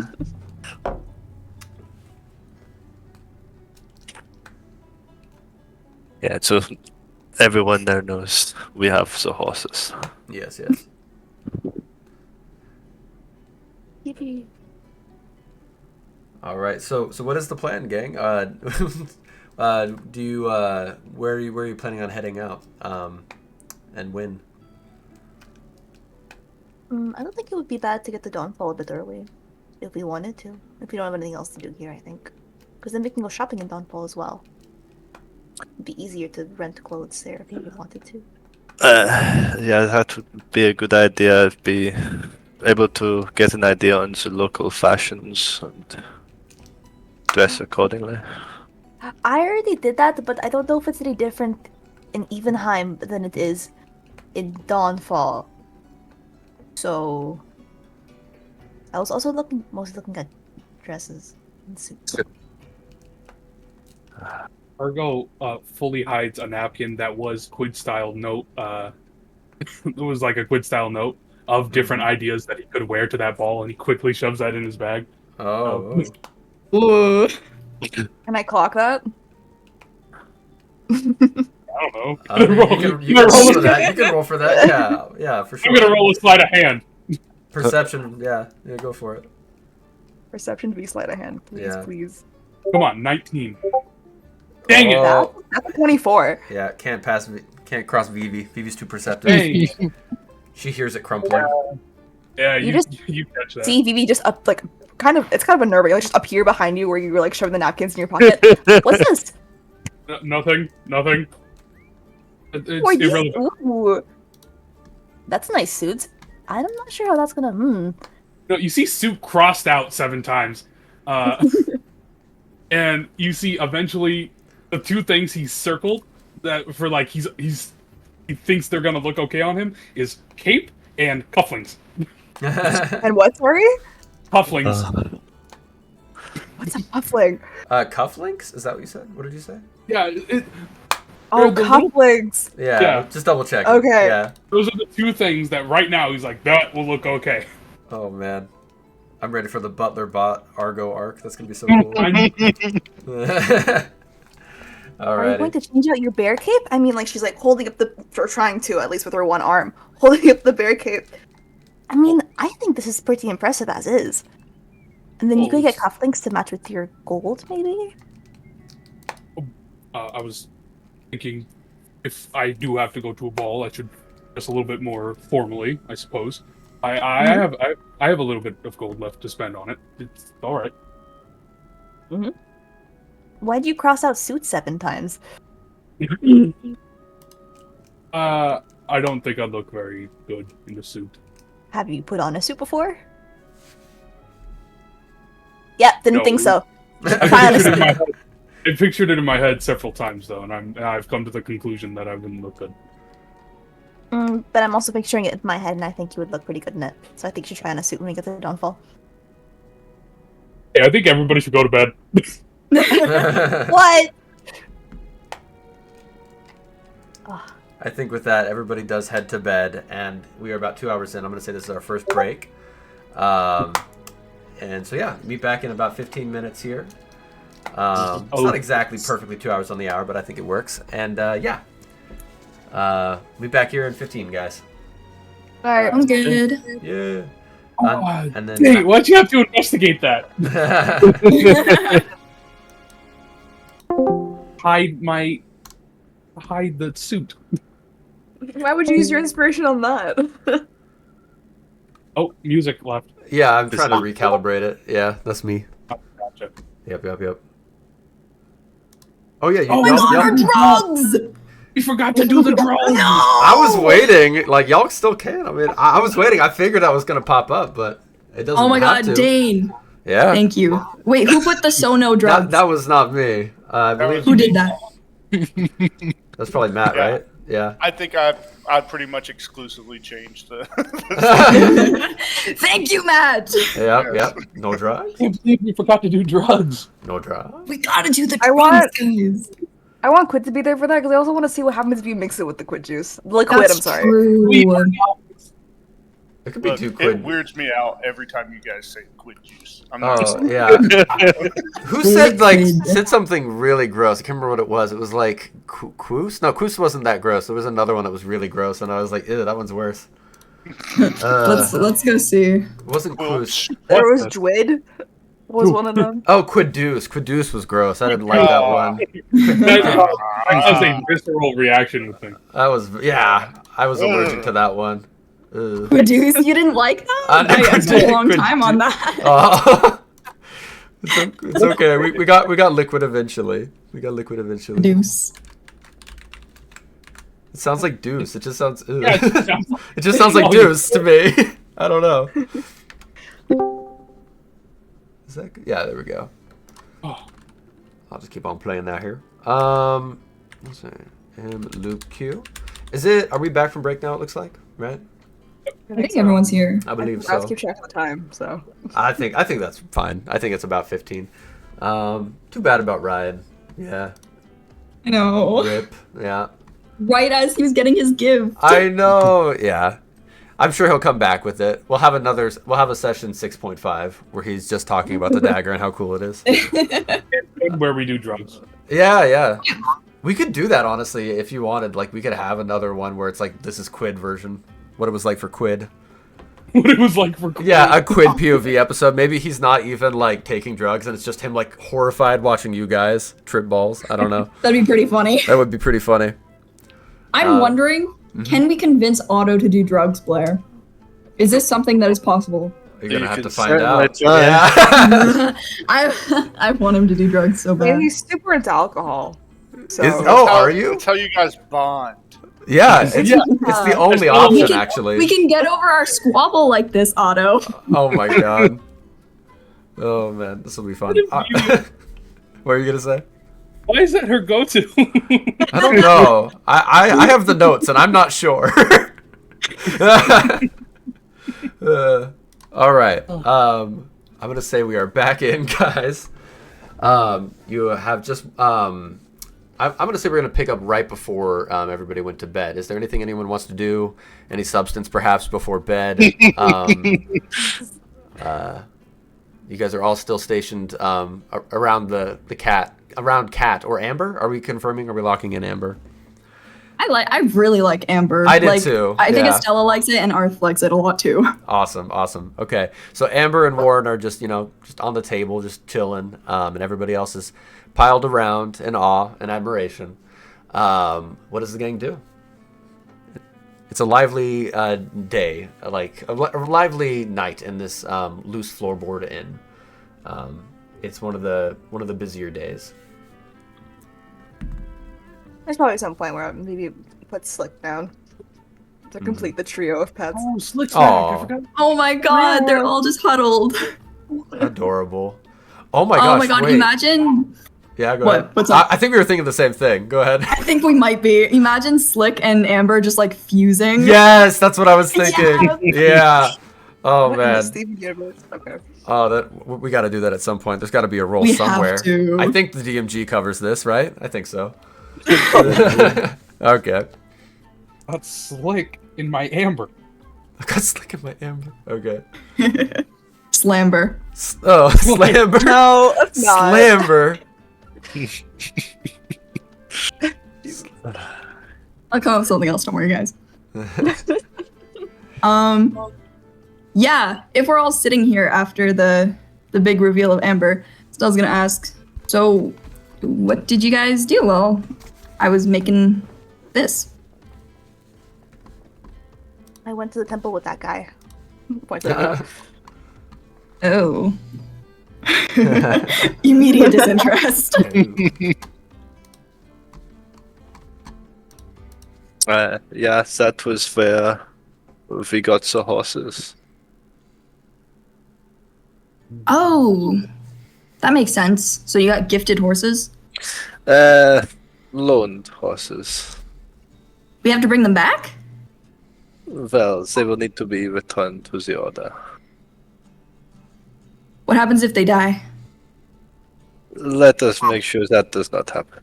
I will Like, say we'll- real quick that it was kind of like requisition to like another version of downtime, but you guys went to the stable master and he would have told you guys that he just to return the horses back to the paladin order that is stationed in Dawnfall and in good standing, in good care, basically.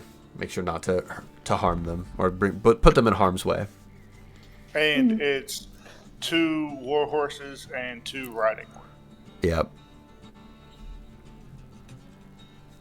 I mean, Yep. if they die, do we have to like pay a fee or something? They will not die. That doesn't answer her question, Otto. Please do not kill the horses. No, like, there are many dangers on the road. If like random bandit number 75 gets a lucky shot, what happens? I mean, a Gog got run over by a Yeah. flaming cart. Who's to say a horse won't? Horses are agile creatures. They should be able to avoid So it. was Ka. No, actually, if a horse's leg breaks, it is pretty well done for. So they're very Magics- fragile. Magics can be used to treat such wounds. That Not would if its not. leg gets ripped off. Can we not dance around this for 15 minutes? What happens if a horse dies? That will probably come out of my funds. Cool, cool. Okay, as long as I'm not paying for anything here. But please do not let any harm come to the horses. They are not ours. They are just a loan for us to get from point A to point B. We'll do our best. Okay. Yeah. Do the horses have names? Probably. I could ask them. Oh. Oh, please do. Okay. Argo gets up, Uh-huh. goes outside, and spends Still follows. 10 minutes casting Speak with Animals. I okay. was really hoping you were just gonna walk up and just start Oh. speaking. No, I can actually talk to animals. Okay, so do you want us to just skip to the end of that 10 minutes? Yeah. I will say, assume. Yeah, this is just the first time awkward you said. this is the first time you guys actually see it, and it looks like Argo like places a hand on the animal, and then the purple lights that make up his magical engravings slowly look like they're inching their way onto the animal until it reaches its head, and he can talk to it now. All right. Which one do you go up to? Do you go up to one of the 2 war horses or one of the just more normal travel horses? You can probably go up to a war horse first. Okay. This war horse is like in a heated debate with the other war horse, by the way, right now, and you can hear that. Just like, I'm telling you, I don't want to carry him. They're gonna crush my back. I'm telling you, I can't do it. Oh, no. And then the other one just chimes in. It's our duty. We have to. The commander ordered it. I I feel awful. I feel awful immediately. Cursed with Oh, knowledge. no. Cursed with knowledge. Do you interrupt or does this play out more? Yeah, I interrupt like, hello. Oh, Jesus. Sorry, he wouldn't say that. He'd say Seviorn. Oh my god. You can Like, talk? that's my name. I'm introducing myself. Yeah, we'll say this guy's name is Jesus. Yeah. No, it's canon now. God. Jesus, did you hear that, man? Jesus, did you hear him? He can speak. Yeah, so can you. Well, yeah, that goes without saying. Why can you speak to us? Usually I can talk and you cannot. No. It's the other way around. Usually we can talk and you cannot. What? Okay, so are you Jesus or is the other one Jesus? My name is Jesus. That's Percival. Which one's is Percival the one who was more duty bound? Yeah, Percival is the one like filled with zealous, basically a horse paladin, just like very duty bound. Otto would be proud. My boy. My boy. Okay. Percival, just ahead of time, I thank you for carrying me. Percival, like anybody who would see from the outside, just whinnies, but he just proudly says, "It would be my duty, my honor, to serve." I'm gonna go buy you a carrot after this, but I gotta get the normal horses' names too. Oh, while you're out, Sugar Cube, maybe? See if they're out. Boy, Stella has sugar. Sometimes they treat us. A Sugar Cube would work wonders for me. Please. Yeah, one before the ride, one after the ride. How's that sound? Oh, that sounds good. Elrod over there really likes carrots. Give him another one. Gotcha. Yeah, I thank gotta you. go ask the normal ones their name. And he walks over to the normal horses. Yeah. Alright, what are your guys' names? This one has like a feminine voice and says, "My name is Manfred." And I'll type these out. Yeah, what did you I couldn't you cut out. I couldn't hear Oh, what you said. apologies. Yeah. was like, She says Alfred? Manfred. Feminine Manfred. voice, but she says her name is Manfred. I will type these out in game notes. This is crucial information. Okay, so we have Jesus. We have Percival. Is that how you spell Percival? I want the typical spelling of Percival. I think that's not right, but we'll put that there for now. Or no, that's how it's spelled. Yeah, canon. And the female one said her name is Manfred. And the last one? And the last one says his name is Elrod. Alright. I thank you all for carrying us tomorrow. And a few days after that. Okay. How many? You just hear them as you're walking away. How many days is it gonna be? Oh my god. 4-ish. Just yelling that. Okay. All right. So you've become acquainted with your beasts of burden now. And then I get back to the group. Okay. And I'm like, so there's one named Jesus. There's one named Percival. I got to ride Percival. Jesus was not down for me riding him. There's Manfred and there's Elrod. The two war horses are Jesus and Percival, and the riding horses are Manfred and Elrod. And I'll be right back. I just promised I'd get them food. Yeah, we'll say that the tavern keep gives you some, like the sugar that would normally go in some like traveler's coffee, and just a sugar cube format, basically. I also need a carrot. And, Yeah, of course, carrot. Oh man, and who are you and I feeding can't- these to? This is a weird order. I'm feeding Jesus, Percival, Manfred, and Elrod. No, lad, don't take this the wrong way, but who the fuck are they? The horses. Oh, okay. Yeah, I can speak with animals, so once you get to know them, it's kind of weird not A to look call of them shock that. appears on his face. You could speak. Oh, okay, sure, I'll buy it. Yeah, sure, okay. Just kind of like There was a whole 10-minute process. All right, that seems oddly specific, but no. Okay, all right. Oh, yeah, sure. People can't. Argo, for the first time in his life, is feeling sassy for some reason. And he's like, Yeah. oh, yeah, people shooting fireballs out of their fingertips, that's normal. But a guy who can speak to horses, that's crazy. Yeah, he is completely giving you a look like he doesn't believe that at all. He did not roll well on the inside. We haven't taken the drugs already. No, yeah, it's just second half is just coming strong with this energy. It Argo feels has like. been in a I good slipped mood. them in your drinks. Oh no. No, wait, I'm not gonna do that. Oh my god, I wouldn't put it past her. Oh no. Argo probably wasn't that sassy. That was mostly cheap. Yeah. All yeah, right. and then he feeds what he said he would to the horses. Probably gets Warren some food too. Okay. The horses thank you respectfully, and Warren just does one happy hop. Oh, thank you, Warren. Okay, so that is something we got to go over. Oh, what would that be, Warren? So, you know what your name is? Yeah, it's Warren. Correct. My name is not Warren. What? Why? Are you sure? Well, remember when I took you out of the abandoned rabbit warren and said you are Warren? Of course. That's why you're Warren. Oh. Well, yeah, that makes sense. But you're also Warren. No, my name is actually Argo. Oh. What Warren did you come from? Or did you come from an Argo?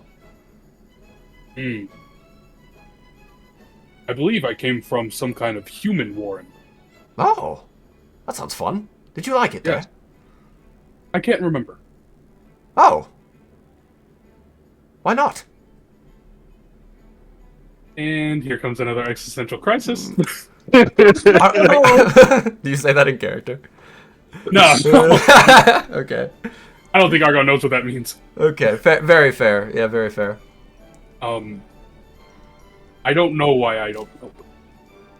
Oh, you should figure that out. That sounds bad. It's on the to-do list, but there's a lot of stuff on it. You guys seem very busy. I have no idea what's going on. Yeah. Right now, we're trying to get special branches. What? While I have you here, what? It looked like the gnome girl opened you up. Are you okay? No, I actually opened myself up for her to look. Oh, you did that on purpose? Yes. Why? That looked like it hurt. Oh, it did. Oh, okay. And then he just kind of pets Warren. Warren takes the pet. Okay. Just kind of blissfully ignorant at this point. Just kind of knows that he'll never understand what's going on. Argo wishes he could have that kind of serenity. Yeah, there is a look of sereneness to him. And I'd say by about that point, the speak with animals wears off. It's been about 10 minutes. Yeah. Well, now we know their names. It's amazing that you can just go up and ask animals their names. That must come in really useful. Does that mean hypothetically you can know the name of every single animal in the city? It would take a very long time because, again, it is like a 10-minute charging process to do it. Transferring that much magic over to another creature takes effort. What did we hear while he was talking to Warren, by the way? You heard like the human coming side from of it. Argo. No, I think he is very much still speaking common. The rabbit can just understand him. I think that's what it is, yeah. You got his side of that conversation. I think so, yeah. That's really funny. That's what happened earlier. Yeah. That's canon. You know, if Warren's lost about the recent events, I can explain to everything that happened on the road. She says, picking up Warren. All right. Do you start recounting this tale to Warren now? I was thinking that on the road, she just Okay. continually fills in everything that's been happening over the past couple of days. I think that was just an excuse to hold my rabbit, but that's alright. All right. What does the gang do now at this point? Do we do the drugs, is what I'm wondering. Please go to sleep and don't say anything. It's not on her mind. Honestly, I don't even think she'd think about the drugs right now because of excitement over a new cat. So Yeah, super fair. maybe a dawnfall. All right. Drug list. Okay. Try the drugs at the ball. Oh, that can't go wrong. Yeah. Absolutely, Yeah, that sounds like a great idea. that couldn't go wrong at all. No. I just am picturing you guys just like trying to talk with Raylos or whoever, and just your eyes are completely dilated and like, You cannot tell. Or we can put drugs in other people's food. Oh, that's also Vivi! very ethical. Yeah. That's a different character. But, Now, where does Argo go to stasis tonight? He's not doing it outside again. You can Um, try and get a room. I don't think he'd do that. Okay. He might be Fair. posted in the hallway. In the hallway. Okay. Are you off to the side, or are you just like right in a doorway? No, he's letting people pass, but just so he's aware of people in case, like, I don't know, nightly assassins come in or something. Oh yeah, with bombs. You have to be careful. I Bombs. picture you fully T-posed in a doorway. Speaking of which, Oh God. full initiative. No, Yeah, that'd be crazy. Combat DM surprising us all. Okay, so we'll say that you guys all head to bed then, and after a peaceful night's sleep, you awake, and it is now morning. Do you guys head out now? What does the gang do? I assume so. Yeah, Rise and shine, he says, opening the cell's door. there it is. Oh God. Very grumpy here. Oh, Argo is 5 more minutes. heartbroken. Argo's what? I was like, Argo's heartbroken because he wanted to do the thing he does. Aw. Aw. If Estella does go back to sleep, now that the door is open, I think he's okay to come in and just pick her up. Yeah, she covered her head with the blanket. She was like, no. Estella burrito again. All right, burrito time. Okay, I'm just gonna probably expedite this, I think then. So do you guys? I assume you guys walk out, pay your tab at the bar, and head out towards the Overcity, and then from there to the city gates. The same guard who was on post actually waves you goodbye, who directed you over to the Adventurers Guild, and you begin your trek on horseback. You picked up the horses from the temple at Seven Stay. And Make sure to get personal. oh yes, of course. Yeah, where's actually, so everybody's on their own respective horses. I'm assuming that the 2 war horses go to Quid and Argo, right? And then Oh, maybe it's Quid. Quid? Yeah, why quit? because Quid You mean is- Otto? Oh, it could go to Otto, but also Quid is I heavy was as well. thinking it might be like Otto and Gar on the one horse. Yes. That makes sense. Okay. Quid's back. Didn't we agree that Quid was like of normal-ish weight? He's normal-ish, but he's still probably heavier than most people. Yeah, okay. Because he is metal. Estella would try and pile on with Vivi then, because she knows Quid's pretty heavy. Okay.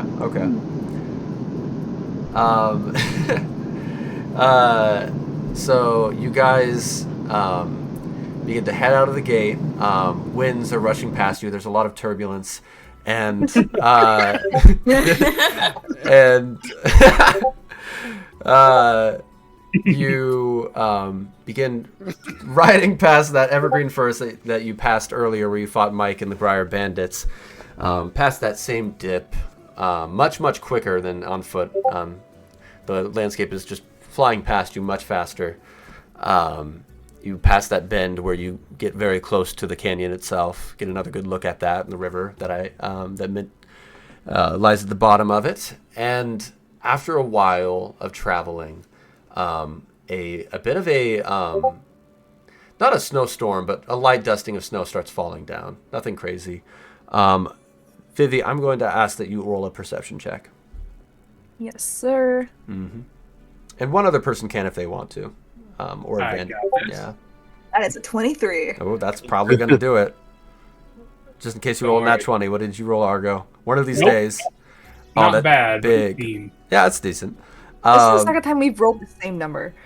Sorry. Keep going. Yeah. Okay, so you've been traveling for a decent bit here, and you notice it's actually not that hard to spot. You notice it pretty quickly in the distance. Little like almost soot stains on the snow, like a trail of them, like at odd angles. What does Vivi do? At odd angles? What does that look like? So just like every few 10 to 15 feet, you would notice another one. And the soot stains would be just like, and this is just me telling you without you getting closer. If you want, you can get closer. Yeah. They would just be about like a bit of a circle in a 5 foot radius at odd angles. Hmm. Yeah, I would get closer and try to discern maybe where it came from. It's just soot. That's all it is, or is it something more? I'll get closer.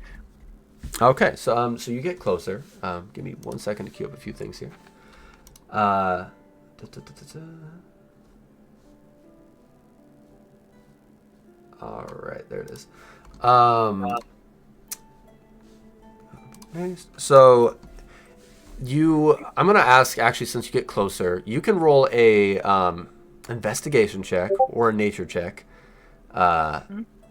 Vivi, and I'm going to say that Estella, you can roll a nature check. Probably it would be just a nature check. Okay. Yeah. 4. 6. 4 and a 6. Yeah. Thankfully, this was not a very high DC. So Did I get it with a 6? You actually did. The DC was a 5. I will just tell you. So it's also not a very high DC, and the reason for that is because you have read of this before, Stella. Ooh. This is the blast radius left from an ignistem bulb, and you notice that there's a trail of them heading off into the woods. Gonna yell, stop! We need to stop! Okay. Bye. Over there! And she kind of points to the trail. We need to go find some ignistem. Quid and I need it. Does the trail lead off-road, DM? It does, yes. Off into the woods. Oopsies. Sorry about that. Okay. I can just go by myself if I need to. I'll only take 5 minutes. No, that's a terrible idea. Argo's already traveling in the way she. Argo's already what? Argo's already starting to like move in that direction since she said to do so. Okay. He hops off the horse. Let's go, let's go! All right. Does everybody follow suit now that the two have wandered off? Are we getting off the horses? Estella got off the horse. We shouldn't leave the horses here unattended. Yeah. Did you not harness them to a tree or something? We could let Gar take care of them too. Perhaps we Yeah, can Gar can do that. disguise them. Have we any cheese? I believe that will do the job. Jeez. What? Yeah, mascarpone. What? What? Was that another auto joke? It was. Yeah. Oh, because mascarpone's a cheat. Oh my god. Are you planning There on it is. covering the horses with cheese? What? I don't get it. We don't have cheese. Never mind. Oh. Okay. One day. Someday. Someday he'll Turns make us to laugh. Otto. Maybe turns to Otto and goes, that joke would have gone so well in Taldoja. We need that emote. Just sad. Yeah. Sad auto. Oh god. So who all is following this trail of like the blast radius? Argo. Maybe he's going with Stella. So it's Vivi, Estella, and Argo. Is that the only 3 heading out? I think so. Okay, Yeah. it looks like Quid is heading with as well. All right. I was too concerned about the horses. What? Oh, I Otto. was too concerned about the horses. Yeah, Otto, are you not following? Are you staying with the horses with Gar? I will stay with Gar with the horses. All right. It is your duty. All right, you do that. Yeah, so I'm going to need I'm going to say investigation check from 2 people. Likely Vivi, if she's in front. Or actually, whoever's in front, especially whoever's leading this. Probably Oh, so. Argo Stella. was leading, wasn't he? I think Argo jumped off first, yeah. So an investigation Yeah. check from you and any other person, or you can stack it, Alright. one person at advantage. I'm I gonna have- give it to somebody. I have proficiency with investigation, so Oh, I have a yeah, minus it's one. true. Yeah, let's see. there it is. 18. That's damn good. Up. So yeah, you. Oh wait, that's not even with advantage. Oops. Oh, just in case the nat 20 comes in. There Just in could case, be- just in case. There could be a tidbit. Oh, it was a 19. Close. I- What were you gonna say? Slightly better. Oh yeah. Okay, so you're following these blast radiuses, and I'm gonna tell you, just because you read this, you don't have to like roll a nature check to fully know everything that you know about ignistem. So if you want, I can tell you about that now. Basically, if not harvested properly, ignistem blows up, essentially. It's not like some explosive plants, it's like if something gets too close, it self-destructs. This will not self-destruct unless somebody tries to pluck them or agitates them, essentially. While they're walking, she would relay this. She says, "Don't try and pick them. And please just let me do it, or Okay. else you will explode." You would know, Estella, that this is actually a very difficult plant to harvest. Not exceedingly difficult, but a layman would not be able to probably do it. Basically, the principle of thought here is you need to make sure that you sever the bulb from the stem of ignistem, and the liquid that is in the stem, if it goes into the bulb, will react and explode, like a bioexplosion. That's so cool. Thank you. So what you have to do is you have to slowly sever the stalk, basically the stem, while carefully making sure that it's not too quickly, not too slowly, so that the fluid doesn't mix with the fluid in the bulb. There's even some tools that alchemists like yourself probably would carry to help with that task. Like a rubber stop on the end of a blade to help catch it, if that makes any sense. Oh yeah, she does have alchemist supplies. Yes, she I'm going to used say that's in it, by the tools way. and stuff. Exactly. Okay. Yeah. So following this blast radius, it doesn't seem like it does not seem, you don't see any leftovers of whoever would have tried to pick this, essentially. It doesn't look like someone tried to pick it. It looks like these were set off, and it looks like it is leading northward. And after traveling for a little bit with this investigation check, you would see a cave where ice has just flown in, basically. And the sides of the cave wall are just frigid and frozen over. And the blast radiuses lead further and further into that.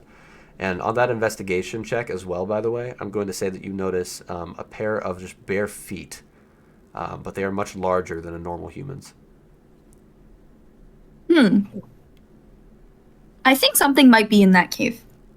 And she points to the footprints. I can investigate. Let's do our best not to awake it. Or Well- disturb it. Correct me if I'm wrong, but none of you can see in the dark, can you? Quid also said, should we get Otto, by the way? Just throwing that out there.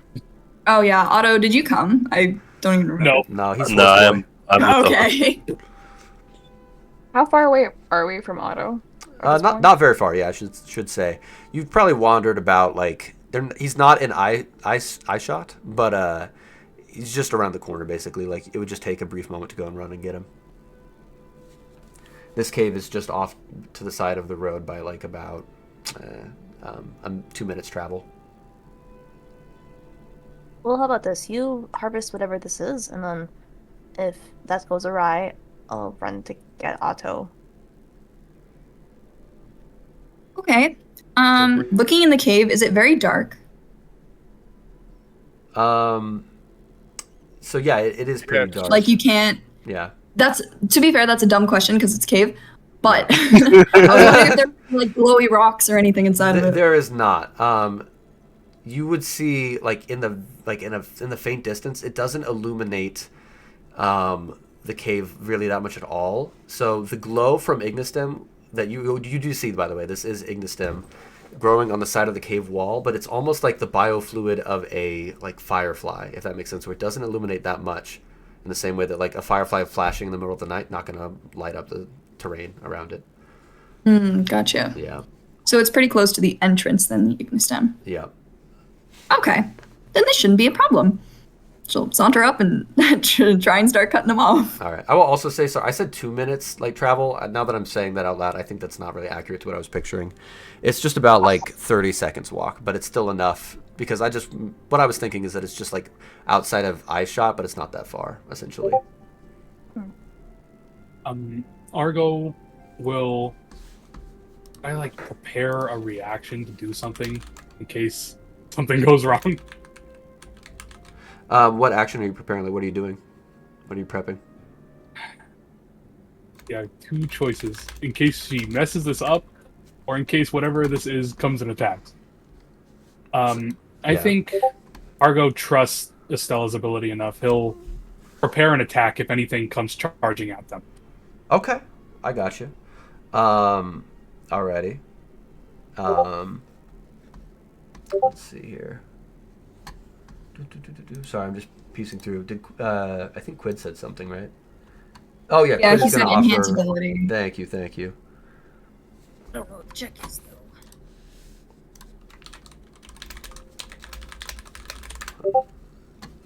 Yeah. What is it, Quid? Maybe int? Probably int. I don't know. Well, Dex would also be good if you have to jump out of the way. Yeah. We'll see what he It's a picks. tough decision. A dex save if something goes wrong. Nature or sleight Yeah. of hand? I don't know. Okay. That's yeah. Okay. Which ones do those fall under? Like, those are the checks, but which one is he doing? I don't think those are the same ones, right? Are they No, both he's saying that the check for getting the Ignis Stem will probably be nature or sleight of hand. Yes, yeah. So that's why he's offering Dex or intelligence. Oh, okay, I got you. That makes sense. All right. I don't know which one it is. I'm gonna say intelligence. Go for it. All right. Talking to Ryan. Yeah. I'm gonna say that. Yeah, okay, Yeah, I wasn't he sure. applies that. Yeah, he applies that. Then we'll say, you have like the the jock war paint on, basically, right? I think is how Oh, it's God, yeah. kind of the two little black shadow things. I don't know what they're called. I'm not a She did jock. not drink it this time. Yeah, or that's Are you funny. talking about eye paint? Thank you. Yeah, I don't know why I'm Yeah, bringing. Yeah, Eyeliner. Yeah. eyeliner. Thank you. Yeah, you have that. I don't know. Try to flavor it, but I realized I'm not a jock and didn't play football. Thank you, Matt. Okay, so you head into the cave, basically. Yeah, just saunters right in, pretty confident. It is very dark. I'm gonna say, you saw one Ignistem high above in the cave, basically. The cave wall, and now that you're venturing further in, and especially you, Estella, because you, I think, are the only one with dark vision in the party, right? Yep, 60 feet. 60 feet, that's right. So you're getting a good sense of this cave. Everybody else is a little bit more confused, and I'll get to that. The cave ceiling, after you enter in, the cave is the entrance is pretty small, but once you enter in, it widens so that the cave ceiling is about 20 feet up. And the sides and just about everywhere you can look is just frigid, frozen over with ice. It looks like the ice has been forced in, and it's been cold enough that it hasn't settled here in this particular part of Thalesia. And you only saw the one Ignistem up on the cave wall, and it's about 15 feet up high. But the cave is winding further and further up ahead. It's not a straight shot, and you notice that the footprints are leading towards the middle, from the middle of the path further into the cave. And at this point, we have traveled far enough into the cave that the rest of the party can't see shit, essentially, unless anybody does anything else. I think I'd be about 5 feet I would of like dim to light. say the BB does have dark vision. I'm just Yeah. pointing that out. Oh, you do? Oh, she does? I think we talked about this last time, and I forgot. Yeah, Yeah. you're right. So you're seeing this then too. We'll say, of course. And let's see. Did we send that? Oh, owlbear. Yeah, we're gonna need an owlbear here, guys. Oh no. Yeah, no reason. Oh dear. No reason, guys. Don't worry about it. There's always the snowman. I love that. Yeah, let me click that. I haven't clicked it yet. Where did it go? There it is. All right. It's loading. So yeah. So Mhm. Otto and Gar are not here. Yep, they're just like I said, about 30 seconds walk away, essentially, not that far. But you're venturing further in, and so Otto and Quid cannot see much. Does anybody do anything to rectify that? Well, Otto's You not did here. say that there were footprints leading into the cave, right? Yeah, they are leading into the cave. I think he meant Argo. Oh, did I not? Yeah, that's what I meant. Yeah, Argo and Quid can't see much right now. Does anybody rectify that, or are they just trying to travel in the darkness? Argo gives off 5 feet of dim light. Is that different compared to normal light? That cannon? I mean, I think so, but like, I don't mean like any like, I don't know. I'm mostly thinking like I flavor. will cell phone say- light, right? Yeah. Otto does have the light cantrip if And he's not Cool. here. Yeah. wants to Well, come we've back got and get him. torches if needed. So Yeah, you can light Yeah. torches, of course. You have those in your packs. I'm just trying to ask what the light source is here. If you guys do end up lighting up a light source, or are you trying to sneak in? I think the current plan was sneaking in. Okay. If I Stella need will to. kind of, talk to Vivi. Should we light something up for these guys? She kind of whispers it. I think it'd be better. I mean, best case scenario, we don't alert anything when we leave. If we start up a light source, they're gonna know we're here. That's what I was thinking. But I'm also thinking these guys could stumble right into it, Ignistem, and blow us all up. How about we scout the area ahead, and then if things go awry, we call for them. Sounds good. Turns around. You guys need to wait here. All right. Argo like pauses his like current walking motion. He's just like, all right. We just don't want you to blow up. Because you can't see. No, I understand. Go. Go do Okay. you. Let's go, Vivi. Yep. All right.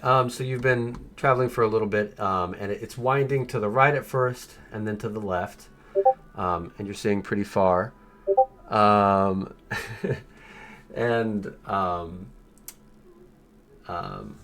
Matt, if you want to, you can illuminate. It's up to you as we go. But after turning the corner for a little bit, so you are trying to sneak, right? I'm just double checking, right? Mhm. I mean, Yeah. roll a stealth check then. Both of us or just one of us? So both of you. If you're both going up ahead, both of you, yes. Please, please, please, please. I have disadvantage. Heyo. girl, 17. I have disadvantage and my first was a 4. Oh, this is gonna go great. Oh, my second is a 3. That's really cool. Why do you have disadvantage? Medium armor. Oh, yeah. I was wondering that. I didn't piece it together. That makes sense. Okay, so you turn the corner, and there. So as you're turning the corner, you see the dim flicker of a fire in the distance, basically, like a campfire. And huddled around this campfire is a hill giant woman, just huddled around this campfire for warmth, wearing just like what looks like clothes from peasants or whatever, just like sewn together to make makeshift clothes for herself. But it doesn't cover that much, and so she's just huddled around this campfire for warmth. And beside her is a corpse of a male hill giant, and it looks like. Hold on. Yeah. Wait. Yeah. So Am I where's everybody at? Oh yeah. So you can see my little pointer, right? Well, but why are the characters like No one's moving the should characters. be moving? Yeah, the Yeah. tokens need to be like where they. Oh, yeah, I apologize. They would be right about here by now, basically. Okay. Oh my god, what just Oh. happened? Yeah, I was gonna say that was some weird noise. There was a weird noise. No, like a weird warping. The Oh, yeah, yeah, Stella I just saw went that. back. That's funny. Yeah. So yeah, does that answer your question, Matt? Yeah. Okay. Apologies if that wasn't clear. So yeah, and you can reveal that now. I'd say, Matt. Basically, there is a corpse of a hill giant, and a huge chunk of the like ice that had formed on the side had fallen over, and basically crushed his head, essentially. Like a very big block of the ice in the ceiling. And you would notice, just because of that, if you glanced up, that there is more of those ice sickles and like ice stalactites, essentially, just dangling above. And Ignistim is growing above that, like in the ceiling alongside that, as well as along the walls in this back of the cave. There was only the one at the entrance, but there was a cluster. And I think you can see now, right? Yeah. So for the moment, just for the visual reference, that's not what they look like, but just so that you know where they are, as far as the walls and ceiling, there is those flowers that signify the ignistem. They can't see that. They can't see that. Okay, we can we can eliminate them. Apologies. And off into a little like cloister over by the left, you would see a baby hill giant just kind of playing around, and it takes notice of you, and so does the mom on a 3, definitely clocking you as soon as you turn the corner. And Matt, what does that sound Wait. like? Yeah. All right. So the 3. So Vivi got a 17. Estella got a 3. Okay. Yeah. Yeah. Okay. I rolled for the So- Matt. Don't worry. Okay, gotcha. Yeah. All right, so she. Hold on, give me 1 second. Yeah. Sorry. All good. All good. Okay. How does No, Estella do it play now. number 3? Does she step on anything? Because I feel like Yeah. What is the she's flavor of gonna that? I'm gonna say she was really looking at kind of the ceiling where all the ignistem is, and wasn't paying attention, and tripped on a rock and fell on her face. Oh no.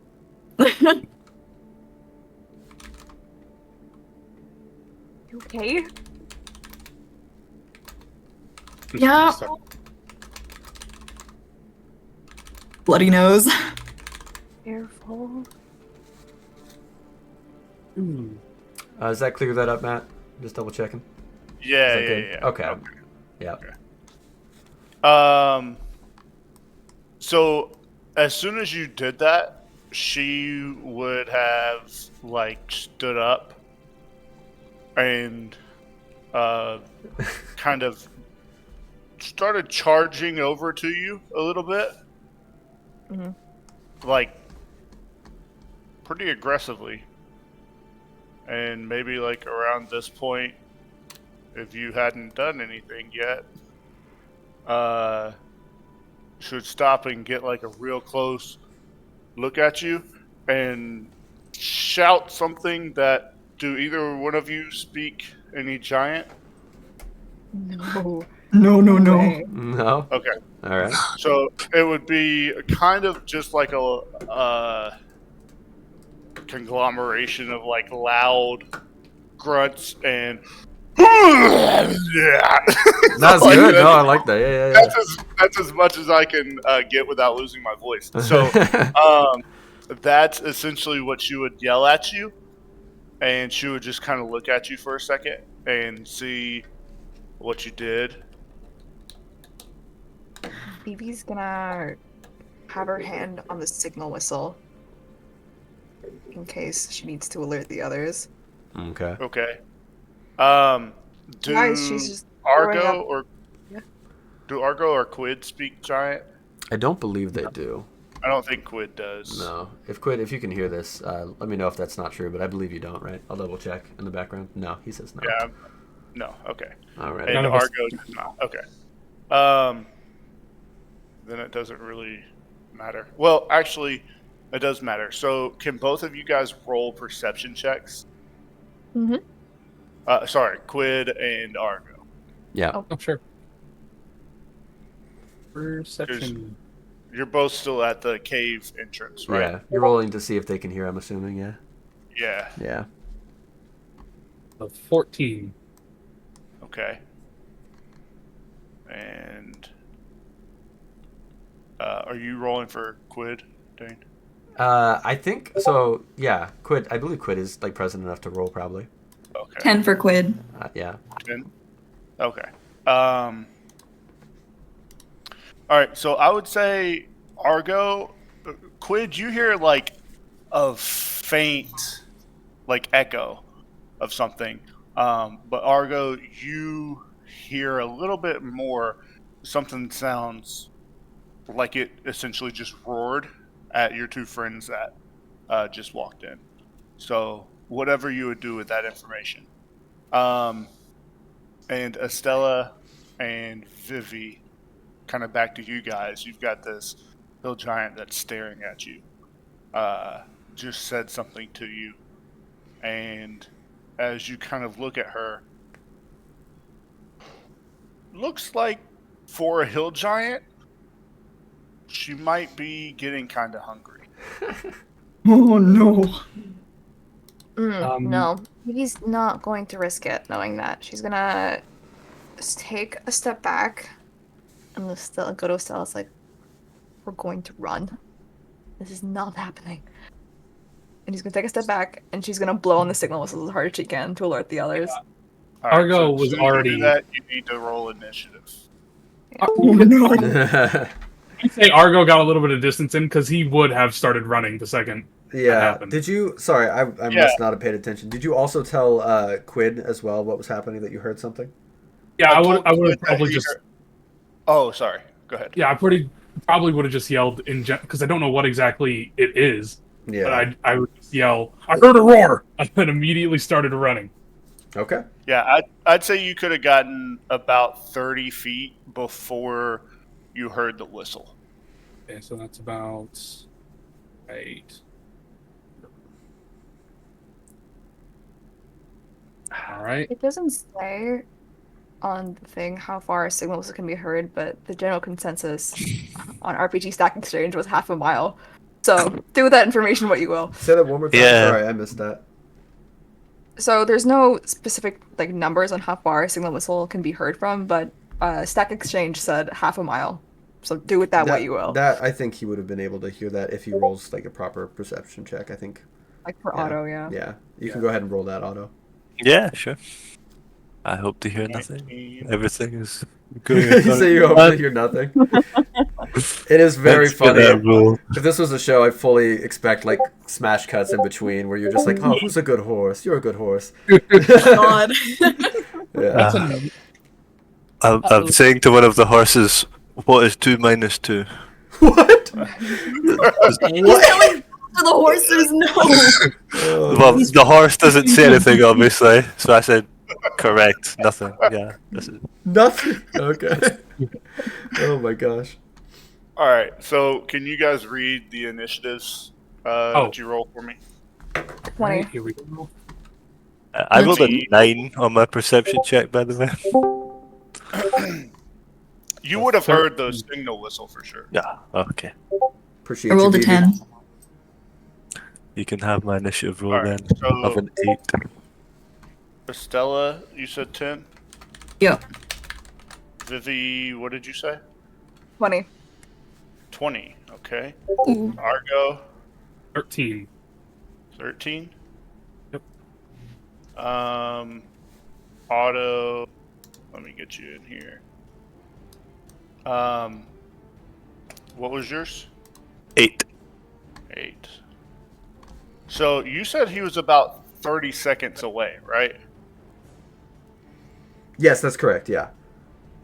So it would take you probably at least 3. With turns. dashing, would it take 3? Yeah, I mean each round is supposed to be about 6 seconds. Okay. Here's the thing I was going to question was, would a single horse be able to make it down this track? I'd Like say if I- you could probably make it within a turn if you hopped on a horse. That was yeah. I was thinking that too. All right, so let me get this ported over, but I know for sure, Vivi, you are first. Right. Yeah, no hesitation. Pulls out the bow, takes out a shot, and I'm going to need them to make a wisdom saving throw. Okay, 13. and Quid would be next. So, Okay. all right, and you said a wisdom saving throw.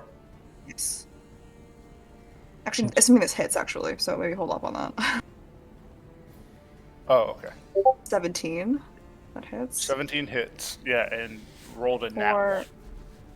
Oh shit, and that's an extra 1d6 damage. I'll just roll in real life. Hold on. I don't know. Mechanics on that. Yeah, that's a 3. So, what's it? 7 damage total. Okay. And well, let me pull this up very, very quickly. Yep, so this is Wrathful Smite. So you watch as she draws the bow, and again, the shadow appears from behind her and shoots directly into her mind as the hill giant feels something from beyond her pull back from reality. And when you experience something that's so far from reality, all that's left is the intense fear that your mind can comprehend once you come back from it. So this hill giant is looking at Vivi in the shadow form, and she can understand the fear that this small creature has before her, but can't understand why, as she can't take any steps forward towards Vivi. Ooh. Ooh. So she can't take a step forward. She can't. Okay. Hold on. Mechanically, Right. is that the frightened condition? Yes. Okay. Okay. Let me double check something. Yeah. Frightened of me Okay. until the spell ends. What did you say? What was the last thing? Just frightened until the spell ends. She has concentration. That's it. Okay, gotcha. Okay. And is that all of your turn, or did you want to Yeah. move it all? No, she's gonna stay where she is. Because it has to be line of sight, right? Yeah, actually, let me look there real quick. Yeah. It has to be as long as she can see you. She's frightened of you. So maybe I'll go here so there's less distance to close them. Right there? Yeah, sure. And then my turn. Okay. Quid is up next. He said if he could, he would use the fancy magic missile he got. Yes, I that's think right. we- Yes, and I'm going for Quid. Apologies, I'm pulling it up right now. Let's see here. Boop-a-doo. I'm not sure he can get line of sight this turn, so he might. I don't think so. Yeah, looking at the map, yeah, he has to take the dash action and get close here. We can skip while I'm just measuring, basically. That'll be like here. Sorry, let me pull it up again. Where? Be like here. Yeah, I think so. Thank you. All right, Uh-huh. that's All right. going to be his turn. Now it's her turn. And so again, just to be clear, all she's frightened of you, and she can't take a step toward you, right? Mhm. Does she have any sort of a disadvantage? Disadvantage on ability checks and attack rolls will source its fears within line of sight, and can't willingly move towards source of fear. Gotcha. Okay. So she is going to get very angry, and she's going to grab a shard of ice off of the side of the wall, and she is going to throw it at Vivi. And that is, well, that first roll is an 18, and that is a 15 plus. Hits. Oh, it hits. Okay. I'm kind of squishy. Yeah. Let me see.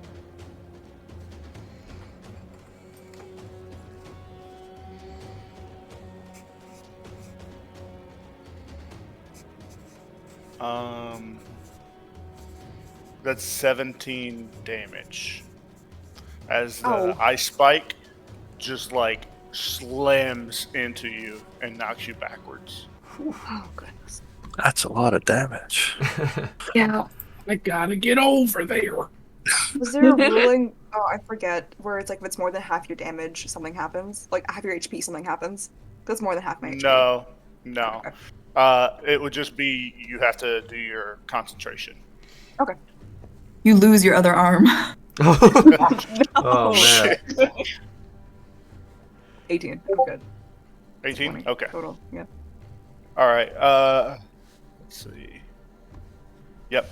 All right. So that's all there, and then she is going to move.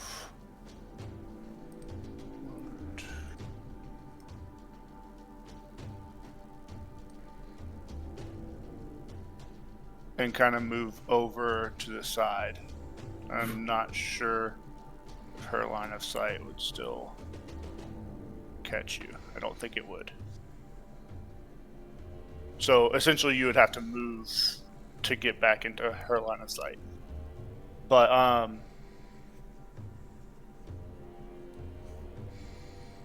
that's her turn. Argo, your turn now. Already measured this out. Argo would use the dash action to get all the way over here. And not knowing what, because he can't see it right now, he's not knowing what they're fighting. He's like, what are we up against? Hill giant. Oh boy. And that's his turn. All right. Argo, Estella, your turn. Okay, so you said there's a bunch of stalactites kind of like on the roof? That is On the correct, roof? yeah. Ceiling? Yes. Okay, is there one above the hill giant by chance? I'm gonna say yes, actually, because she is Well, pretty, right? Don't you think? Because she's very close to the big stem there. So you would need to roll a perception check. That's fair. Yeah. Okay, I'll do that. Perception. Oh, I'm not very good at that. That's an 8, but I'm gonna use my inspiration. Okay. 18. 18. So, yeah, so you just kind of take a quick look, calculating, and see there are a few spikes up there. Okay. I would also, just as a word of warning, before you do anything, because I have no clue what you're going to do, Okay. you also see they are all over this cave, just in general. And you know that likely what happened is that one of these fell and killed the other big giant guy that was over there in the corner. But they're above you too. So do with that what you will. Are they all attached together? No, I'm just saying they're all throughout the cave. Okay. Like, so if you throw like a pipe bomb, which you don't have, but if you did, you would imagine a bunch of them would probably fall all throughout the cave. You know what I mean? Okay. Yes. Okay, I get what you mean. I thought you were warning me if I tried to hit one, we're all fucking dead. I was like, No. Okay. Yeah, we're not all dead. One of us. Okay, Yeah. I'll go. Yeah. Keep telling your jokes to the horses. Okay. So what she's gonna do is she sees the stalactite. She's going to try and throw one of her firebolt vials onto kind of the base of it to try and melt it enough so that it falls onto the hill giant. Okay. Okay. Fireball. Go ahead and roll to hit it. Okay. 15? I'd say that's enough. Yay. All right. So what exactly does that look like? Is it like a potion that's being thrown? Like what is it? How does it go? Yeah. So it's one of her vials, and basically she shakes it and she throws it at the base, and when it hits, the ice just kind of starts melting at the base of the stalactite, Okay. like where it's connected to the ceiling. Okay. Yeah. So you do that, and you see it shake. But do you normally roll damage? Yeah, it's a 1d10. Do you want me to Alright, roll? go ahead. Yeah, go ahead and roll the damage. Okie dokie. That's a 10. Oh, Yeah, all right. damn. Yeah. So you hit it, and you see like a very clean break at the base of it, where it connected to the top. So it's like this pretty large spike is coming down, and let me see. It hits her Oh. How much is it? for Insta kill GG up, I guess. That'd be crazy. That'd be wild. 17 damage. Damn. Ooh. Revenge for BB's 17. Yep. All right. Um, So you see that fall down, and it like, as she, essentially what she did, is she ran around the corner. Estella, you would still have line of sight. She was frightened of whatever this little person just did to her, and she like ran around the corner and tried her best to like huddle up against the wall. And then you threw that, and the ice spike fell, and it like went straight through her thigh. Ooh. Ouch. And for the rest of Estella's turn, she is not done. She casts Healing Word over in Vivi's direction, and what that looks like is an even smaller vial than her Cure Wounds. She throws it, and it breaks at Vivi's feet, and a steam comes out of it. And when you inhale it, you feel invigorated. So it's basically an adrenaline boost. Yeah, David just gives you a thankful look. And you get healed for 5, which isn't much, but Yay! Better than Honestly, it all and counts. that's our turn. Okay, cool. Estella, that was you. Otto, your turn. Yes, he would very much like to climb on his horse and Okay. just have the horse full pelt it as fast as it can towards the whistle. I don't remember mechanically how it works. Is it an action to mount a horse? It's half your movement speed, if I remember correctly. Okay, Yeah. but then you could use the action to dash. Well, it'd be technically the horse taking the action to dash. Yeah, horse.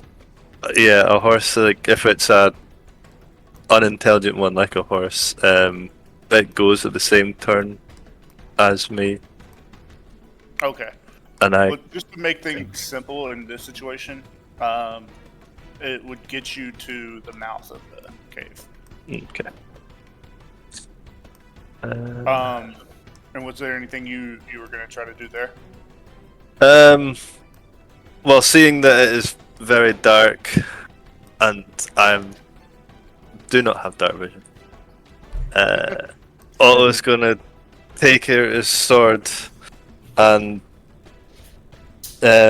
channel the divine will of Yenita and turn the sword into a sacred weapon, which the sword then begins emitting like a bright cerulean blue light from it. Can I also ask, because I believe during downtime you also did something with that sword, can we say the light illuminates that as well? Yes, very much so. So obviously this sword being the sword that the bandit had used, but you can see on the pommel now, for anyone that's looking, instead of just like the basic pommel,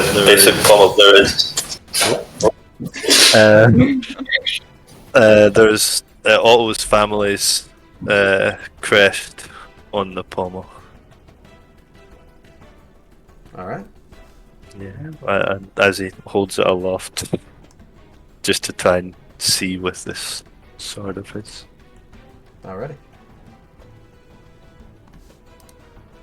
That's action. Horse movement. Yeah, I think that'll be my turn. Okay. Let's see.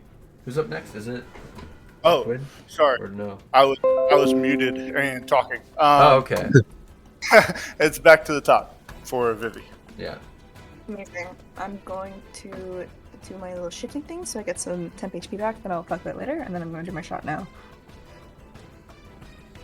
What HP did you get? It's like 2 times my proficiency bonus, I'm pretty sure. Yeah. Something along those lines, but it's for the temp HP. And then that's a bonus action, and then I'm gonna throw my shot again. My longbow. Please hit. The 24. So that Hits. hits. Yep. That's 6 total damage. 6. Okay, and how much temp HP do you have? Hold on, let me go check the features and traits thing.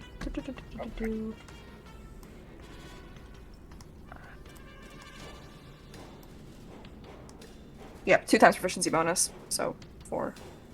4. Yeah. Okay.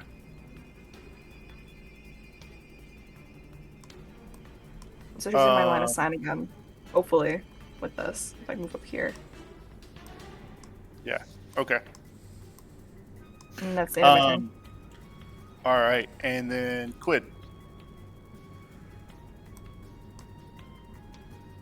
So I think Quid is saying he's going to be able to take his turn. Yeah, he's going to cast, because magic missile. He's going to roll that now, I think. Can you reach? Alright. He's got to move. Yeah. Yeah, thank you, Matt. I think he can. He doesn't. I don't. Oh. I think he has to dash. You'd have to dash. He would have to dash. That's too bad. Oh, Quid's But- rolling anyway. Where to dash to, though? Yeah. Like, I'm sure you don't want to dash here and be potentially in line of sight. I think if he dashes behind them, that's probably likely what he would want to do. He can't really see. Like, right, Yeah. Oh, that's a good point. what? He wants to travel into safety, but then hold the spell for when he sees her, when she comes into a distance, when she comes into range or an eye shot. Well, he can't do that. Yeah, it can't move closer. He can't dash and ready a spell. He can move and ready a spell, though, can't he? Can Yeah, he move but far enough? No, he can't. No, I mean his movement would have. You're right. gotten It's him 30. You're right. Yeah. Okay, just double checking. If he wants to move 30, No, you don't, Ryan. Sorry, man. Don't have to be a dash. Yeah, cave walls and stuff be blocking. Yeah. okay. All right, and so is that would be the action? There's no bonus action or anything. No Yeah. believe. Okay. All right, so it would be her turn, and she is going to go 5, 10, 15, 20, 25, 30, 40. Oh. And line up another. She's gonna like run over there and break off another ice missile and throw that at you. And, oh, I'm sorry. Yeah, it would be at Vivi again because she's still the one that's Hit me. 13. So it is a disadvantage. Yeah. Right, yeah. She rolled a 13 and a 15, and the 13 plus 5, I believe. Ooh. What the? Uh-oh. I don't think this 5 healing is helping you. 13 plus 8, actually. So, God. yeah. So she chucks another one at you. And that's for 10 damage. Okay. And you need to make a concentration check. Yes, sir.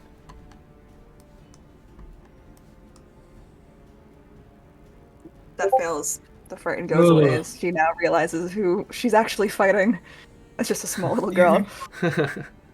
Yeah. So, so you see that kind of fade away from her face, and she just becomes like even more enraged now. And she lets out like a raging scream, and I don't remember how far I moved her away, but yep, that was her movement. So so yeah, but you see her.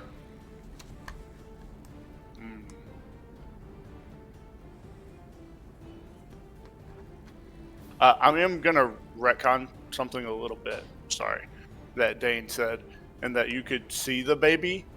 Okay. And Yeah. you can't see it, but you could hear it. So you could have Okay. heard like loud cooing noises. Okay. Kind of in probably like this direction. But yeah, so she screams and is kind of holding her ground there, and now it's going to be Argo. All right, Argo. It's to hear, sees an enemy, combat protocol engages, and that's 5, 10, 15, 20, 25, 30. And let me check the range here. And the range of this. So if my hand axe's range is within 20 feet, that's as far as I can go without it being disadvantaged, right? Correct.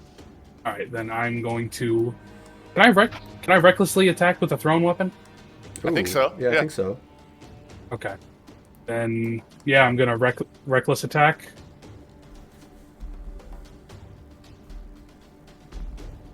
Missed horribly with an 11. Yep, that misses. That was at And- advantage. That was at advantage. Wow. You have inspiration. You don't Oh, have yeah, to. I'm gonna use it. This thing scares me. So I'll roll one more. That's 20 to hit. 20 to hit. Yep, that hits. All right, 26. That's 10 damage because of barbarian. Nice. And you said that was a throwing axe? Yeah, so he gave one of them away, and he takes the other one and immediately just hucks it at her shoulder. Is where I was like, he hucks it. Okay. All right, yeah, and then it just like slams into her shoulder, blood gushing and spraying up against the wall, and you see a little steam rise off of it. But then she like just looks at it, shakes the arm, and turns her attention toward you. Good. Okay. Right, Argo. Now Estella. Otto, you're up. Okay. Mhm. So, Vivi's looking pretty bad at this point, isn't she? Yeah, she's not doing too hot. Okay. So, what Estella's gonna do is run up to her, kind of panicked, like, ooh, this is not looking good. And she's going to pour a Cure Wounds potion onto her wounds. Let's see. She regains 9 hit points. You're a blessing. Okay. Alright. And then that's her turn. Is that right, Vivi? You're at 22. I have 18 total. You were at 13. I was at 9. You had temporary hit points. Yeah, I deducted that. The 4 temp HP. Oh, okay. My calculations had you at 22. Should have just gone with it. But all right. All right. All right. So Estella, is that all for you? Yes, that is her turn. Okay. Otto. Yeah, I'm assuming, although I don't know it, this cave, if it's big enough for a hill giant, it'll be big enough for a horse. Yeah, it would be. Okay. Yeah. Then, yeah, always just gonna keep plowing this horse on. What's a war Yeah. horse's movement speed? Warhorse movement speed is 60. So You you dash could with dash. You could dash in there, right? Yeah. So it'll be 120 he'll be able to move. Oh And man. that would be, and then as you kind of maneuver, fuck, I thought I had to think. Essentially, it would be about right here. Is that Okay. where you want to go, or did you want to go Yeah. with side? Maybe Probably land anywhere in this area. like where you've got it now. Cool. Okay. All right, Auto, and no bonus actions, right? No. This poor warhorse. Jesus didn't sign up for this, man. This is crazy. Right? Poor Jesus. Yeah. Oh, right, Jesus. Yeah. Vivi, your turn.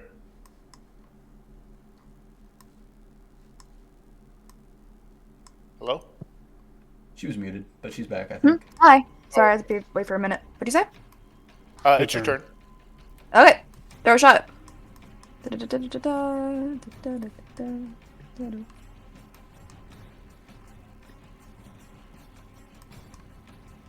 Oh my goodness. It's a 9. That's not hitting. Oof. She's gonna use your movement to get the hell out of here. 40 feet of movement. She's gonna go back here for now. So she's way out of line of sight. And that'll be the end of her turn. Okay, Quid. Now it's time for the It's finally time. Quid. Bless us with the nat 20s, man. Yes, I believe you can move and see, yeah. He can see from there. Yeah, you can see from there, but... Blasting! Blasting! Okay. Ready for that nat 20. Oh, 15. Aw. But, yep, that's 2 hits. 3 hits. 2 hits. I don't know if it affects anyone else, but I will say mechanically, my sword is currently emitting bright light in 20 feet and dim light 20 feet beyond that. Okay. There's also a campfire up ahead in the room too. Yeah, I didn't know how bright that was though. So. Yeah. Quit that 2 hits. Oh wait. Damage. Inspiration 4 for and last 7. one. Yeah. But it's still missed. Yeah. So, but 4 and 7, so 11 total. As to miss, or I think he flavors it as coins, right? Yes, I believe so. Okay. Yeah. So 2 coins just like slam into her chest, and you see her like take a brief step back and then kind of recover.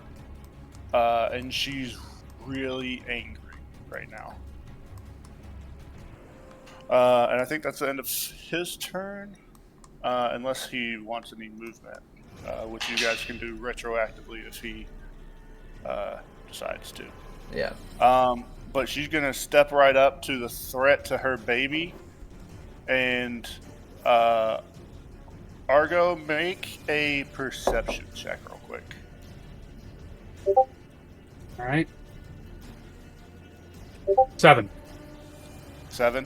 Yeah. So just kind of in the heat of the battle,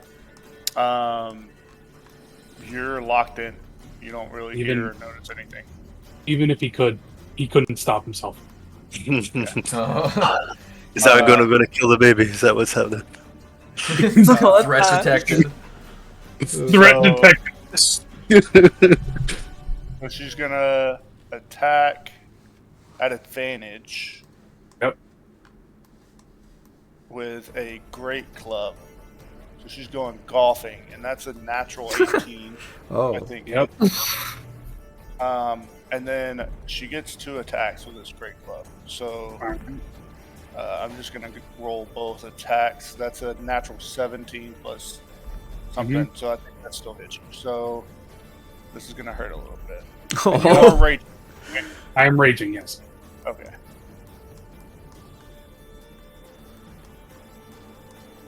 Hello.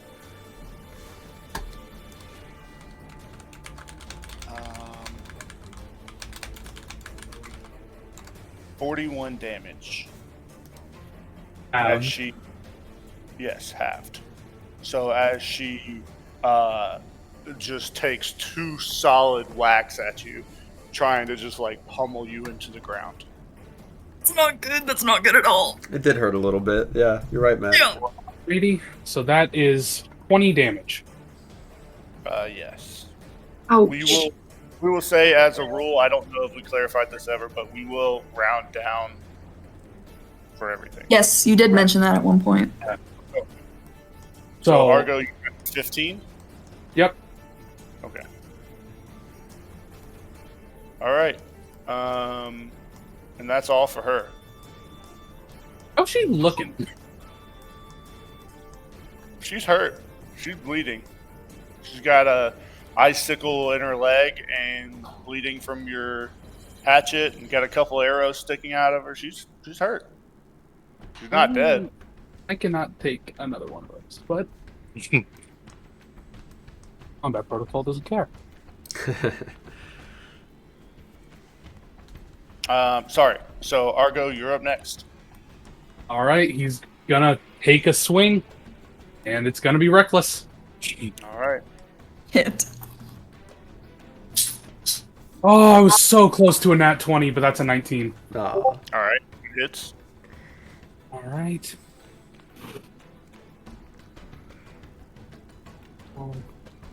14 damage as Argo gets a nice swing into the gut. Okay. 14. It hurts. And you take that swipe across the gut, and you see it lands pretty deep.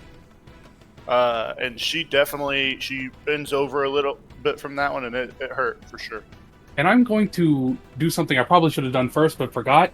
Bonus action, drink the potion Estella gave me. Hey. So we got to roll for that now, right? You're assuming the elixir, yeah, right? Yeah, I gotta roll a d6.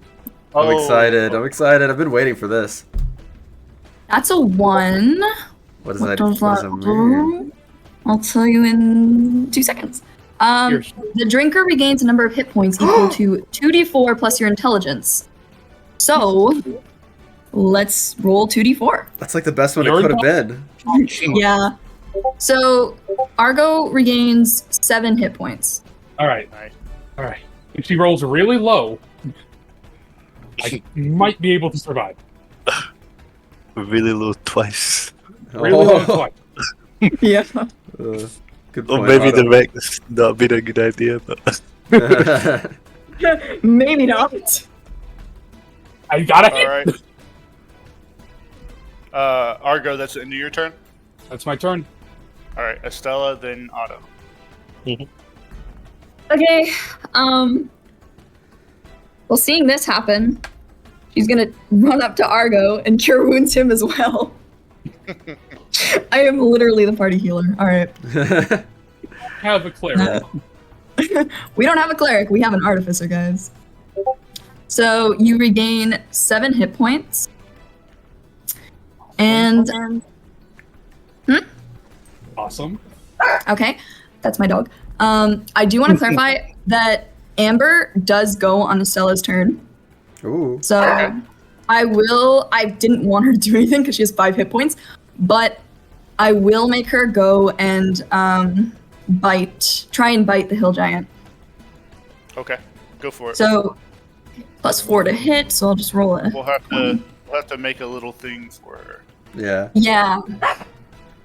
Ignore my dog barking. Doggo. Pupper. So that's an 18 to hit. That hits. Okay, so it does 1 point. It does 1 point of damage. Right.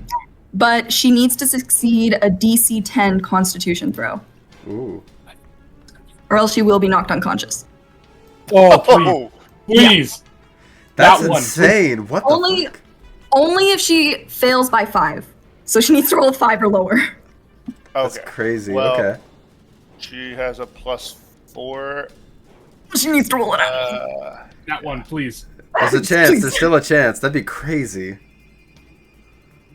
Here, I normally Yeah, hide my rolls. Yeah. Let's show this one. Oh god. But we got this one Come on. Come on. on Kellic Owlbear. wills it. Ah. 13. Oh. Yeah. Okay. It would have been so cool. That would have been so It would cool. have been. You would have gotten that in morality, in fact. Damn. But yeah, that's our whole turn. That was our bonus action. Okay. I tried to do something here, but No, I think that's good. I like it. I like it. all right. So Otto.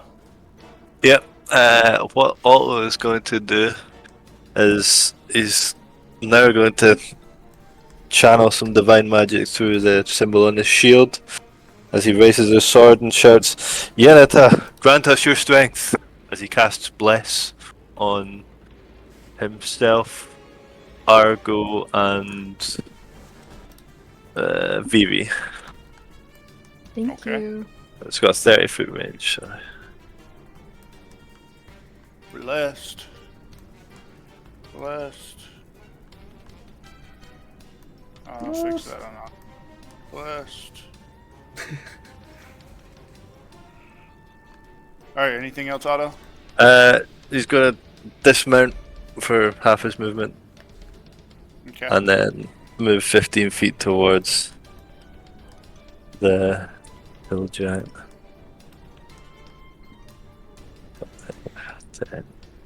This is scary.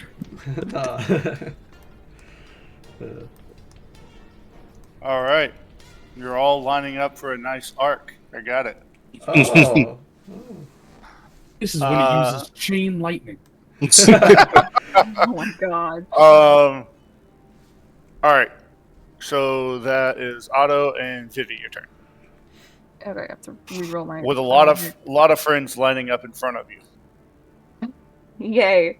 Maybe this way won't be the target. 5, 10, 15, 20. Yeah, she's in line of sight here. To this point, she's going to raise up her bow and arrow. She doesn't like doing this too much, but she's going to create a sort of tether between herself and the hill giant. Hold on. Can I pull this up real quick? Sorry, I'm ridiculously slow with D&D Beyond. That's all good. Hexblade's Curse, yeah. So she's going to cast Hexblade's Curse as the Hill Giant feels something intrude on her mind from deep within, and Vivi holds that connection very, very closely as you see the shadow sort of... It disappears and reappears around the Hill Giant and Vivi temporarily all throughout combat. So, if I roll 19 or 20, fingers crossed. Ooh. But, yeah, roll my shot. Nope, this is 17 to hit. It hits. Yep. It's a 24 to hit, right? Yeah, 24. And then 18 plus 3 because of Hexblade's Curse. So, 11 total. I can math. Okay. Wait, you said 18. So is it 8? Yeah, 8 damage total plus the 3 because of Hexblade's Curse. So 11 Okay, total. gotcha. 11. Gotcha. Yeah. Okay. And then I'll use 5 feet of movement to back right up here, beside Gwyn. That's out of my turn. And nothing happened from the spell thing you did, right? The curse? Besides what I described, mechanically, no. Right, but like there was no effect to her. No. Okay. All right, now Quid, your turn. Wonder what Quid's gonna do. It's quid time. Good time. His famous catchphrase. It's quid time, and then he quitted all over the place. Oh my Oh, god. he's doing it again. He liquided all over the place. There it is. Oh, wait. so sorry. Actually, I hate that. Never mind. Leave. Okay, bye. All right, 2 hits again.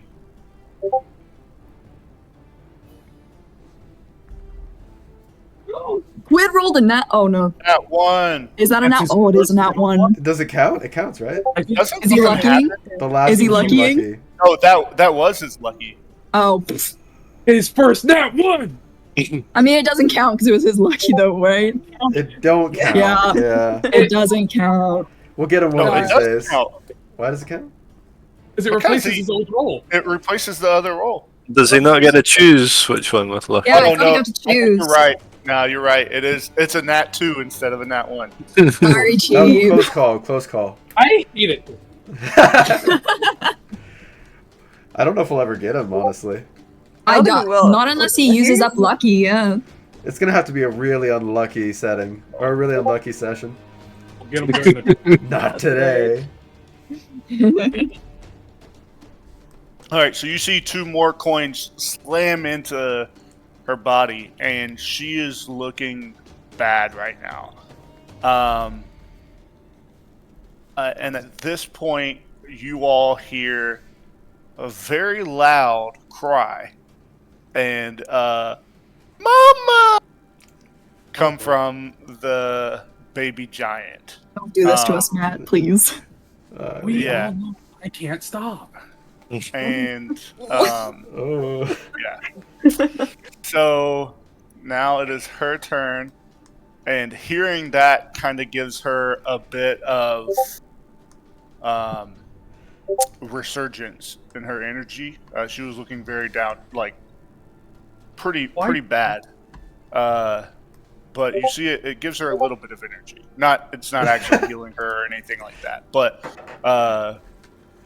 you see her kind of stand back up, and she's gonna rotate here,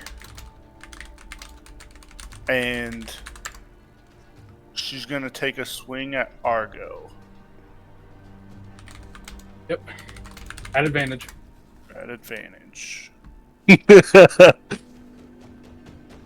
Good save there, Dan. Oh, Thank you, and thank that you. is- That was good, Dane. That was good. Yep, yep. It's a very simple word, so not a lot of syllables in it. Canon. Canon. Yep. Yep.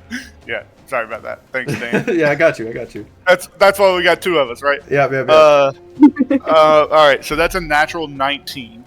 It's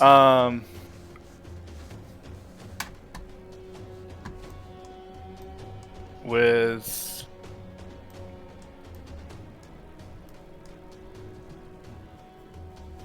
18 damage bludgeoning, so that would be halved to 9.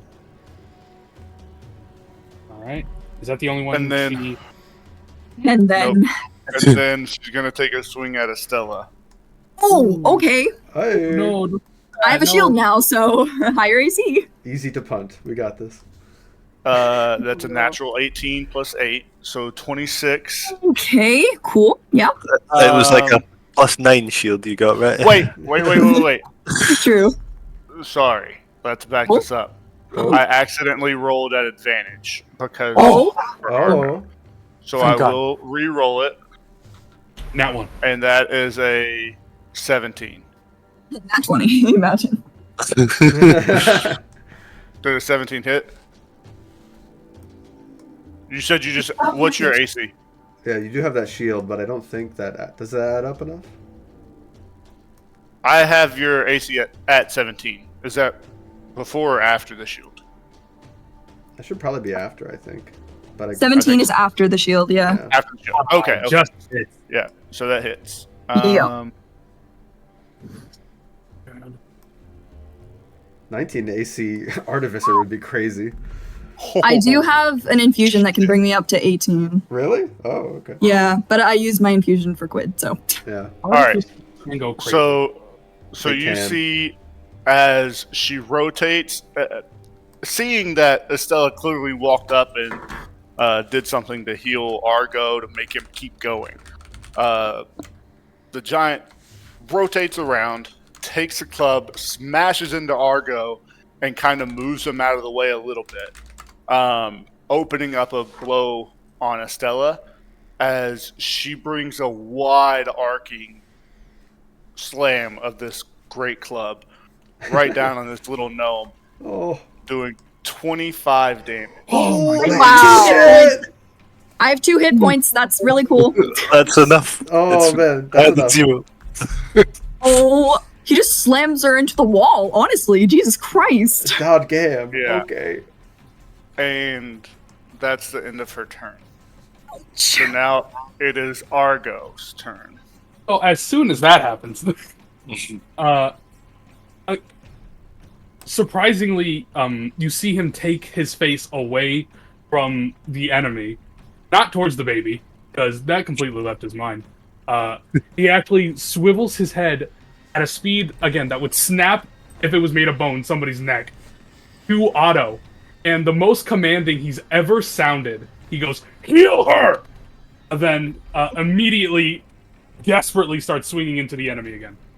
So that's going to be reckless again. Okay. 19 to hit. It hits. Oh my god, that's awful. Oh. 6 damage. 6? Yeah. Alright, so. Okay. So, what does that look like? I think this is the most reactionary he's ever been in combat. And like the second the giant's weapon goes down on Estella, he immediately is like trying to chop her hands off, going for the arms. Okay. Yeah, so as you do that, you take a big swing, like you're trying to take the hand off, and just at the last second, you see she moves her hand back, but you get just enough to land a good blow on it, and it cuts deep. But she's still up. So Estella, your turn. Whew. So, I don't have any more spell slots. So Cure Wounds ain't gonna work here, guys. Oh, I do have a Potion of Healing. Yeah.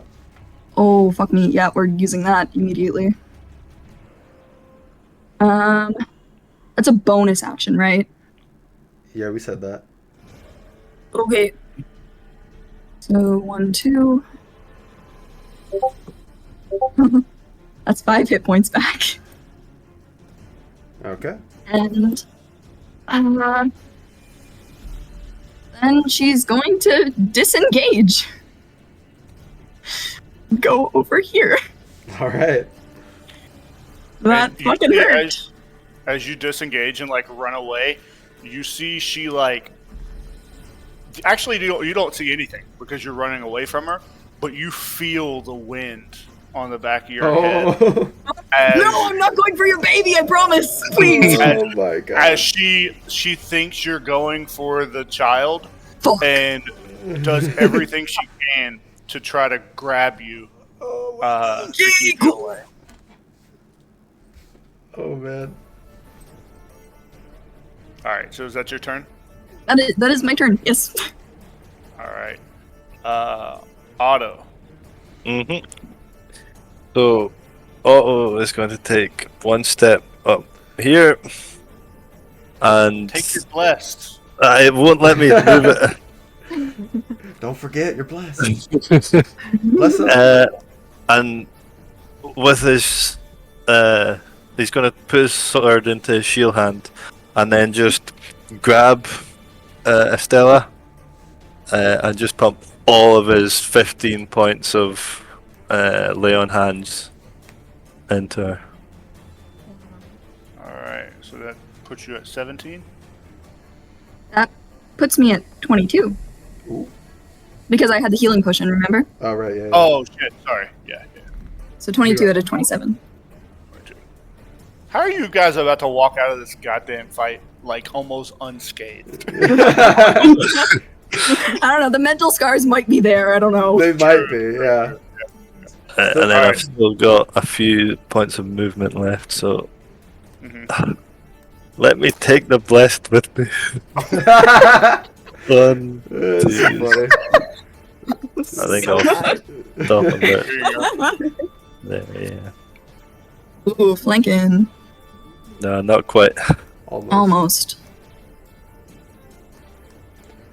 And yeah, that'll be my. Okay, Vivi. Yeah, as Phoebe's putting in a lot of her effort right now, so as her agitation sorts of grows, the shadow around her starts to like feed on that a little bit as the wisps come and go. She's gonna be here and she's gonna put in a favored foe. But that's assuming it hits, so we'll see how that goes. Please. 18, not 19, damn it! That does hit though. Yeah, 10 plus 3 plus the extra d4. It didn't roll right. That's a 3. So 16 total. She fires up that shot. What is the +3 from? Hexblade and then favored foe. So two gotcha. 3s. Okay. Yeah. So 16 damage total. Okay, so I think this is really the first time you guys would notice this. But you do this, and as you pull that arrow back and it slams into her, you think that damage should be doing a lot more than what it seems.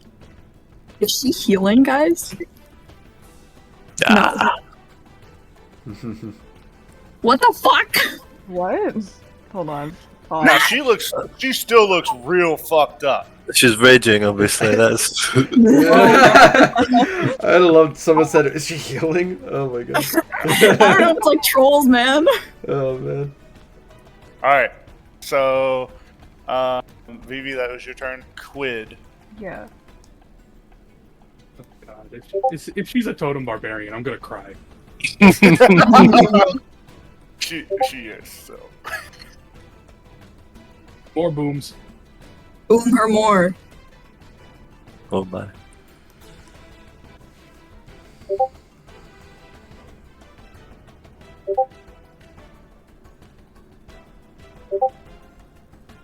Ow.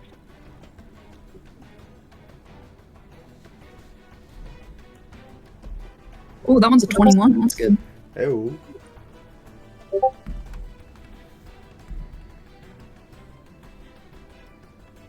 It goes so quiet, and I'm like, what's happening? Yeah, Quid's We're rolling. in suspense. We're trying to see. So what's that total? 8 plus 5, He said 13 in game chat. 13. Okay. All right. So Each one of these missiles slams into her. He said, shouldn't it be And- halved? Is that not true? What? The 13 Yeah, points of bludgeoning. damage? Oh, it is. You're right. You're right. Yeah.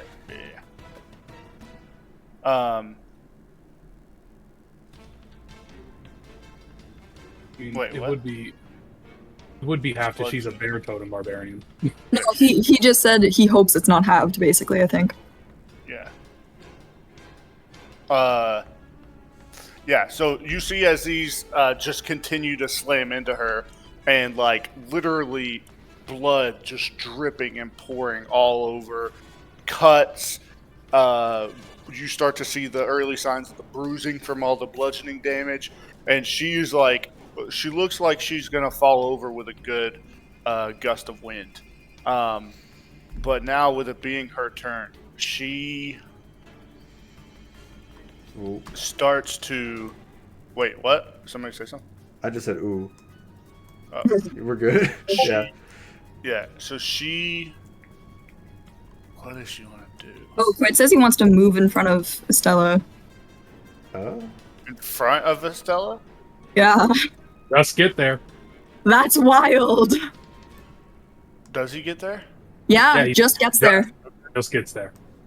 All right. So Quid moves with his last movement in front of Estella, and the giant looks around, looks back, and you see as she looks back in this area, and with her last kind of dying breath, she swings her her club into the wall. Oh, fuck. Oh. You're kidding! And she hits it as hard as she can twice, as numerous icicles fall from the ceiling. And I need Oh, fuck. see, I can't decide if I want to do. We didn't do dex save for her. It was a roll to hit. Yeah, Matt wants to TPK us. I'm Yeah, saying Matt now. is taking this personally. Oh, if good I'm- lord. If I'm telling you the truth, this is not going to kill any of you. I don't believe. Oh, Matt, you gotta keep him in suspense. Come on. Yeah, true. Opposed to Yeah, this is crit. going to kill you all. Yeah. You're all gonna die! You didn't die to my troll? Fuck In you. fear. Yeah. All right. So I think I would have everybody make dex saves. Okay. So literally everybody, including Estella and the horse, as it's pretty much like all in this area. They're going to be following. Oh, nat 20! Hey-o. That's- Wow. I got a 19. 17. Damn. Wow. Dex. Dex. The think plot armor everybody is but- strong. Everybody but Otto is a little bit dexterous. So I would have 14, but I add a D4 because I'm blessed, and it's a 7. right. Oh. You guys need to add your D4s. Let me add a What did you get D4. total? So Sorry, 15 what? total for me. 15? Okay. 20 total And I- for me. 20 for Argo. What about Quid? I think I saw an 11, but I don't know. 11. I can't remember. 11, I want to okay. double check. Is that true? Yeah, it is.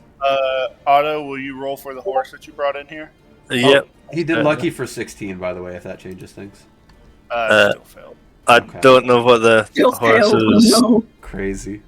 Or horse stat block. I don't have it up though. We Either just way. started. It's a This horse 4, is so gonna it's die. not good. This horse is dead. So, all Has right. a Who rolled +1 to 17 dex. or higher? I did. Yours truly. So Argo, three, Estella, and Vivi, I think. Right? Yeah. Okay. Everybody else would take the full damage, which is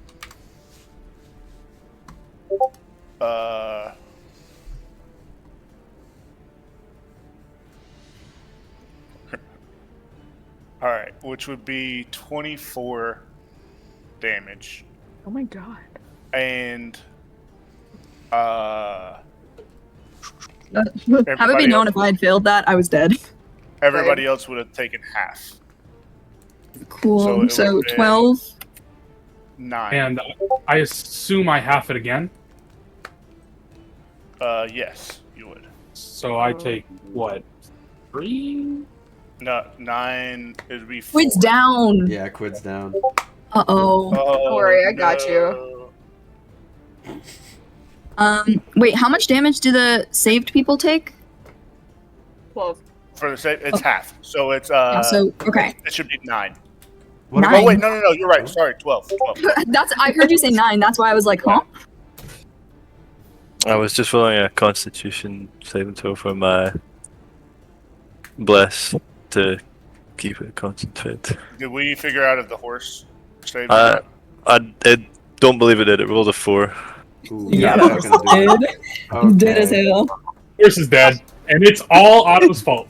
Oh yeah, it has 19 hit Remember when we points. said at the session Yeah, where what we were happens saying when the horse won't die? Oh. Estella was asking the right questions. Oh, Yeah. true. All right. So and then as this all happens, all these ice spikes slam into her too, and she falls to the ground dead. Oh man. And yeah, so that's it. We're done with combat. You still hear the What giant the fuck? baby just starts wailing.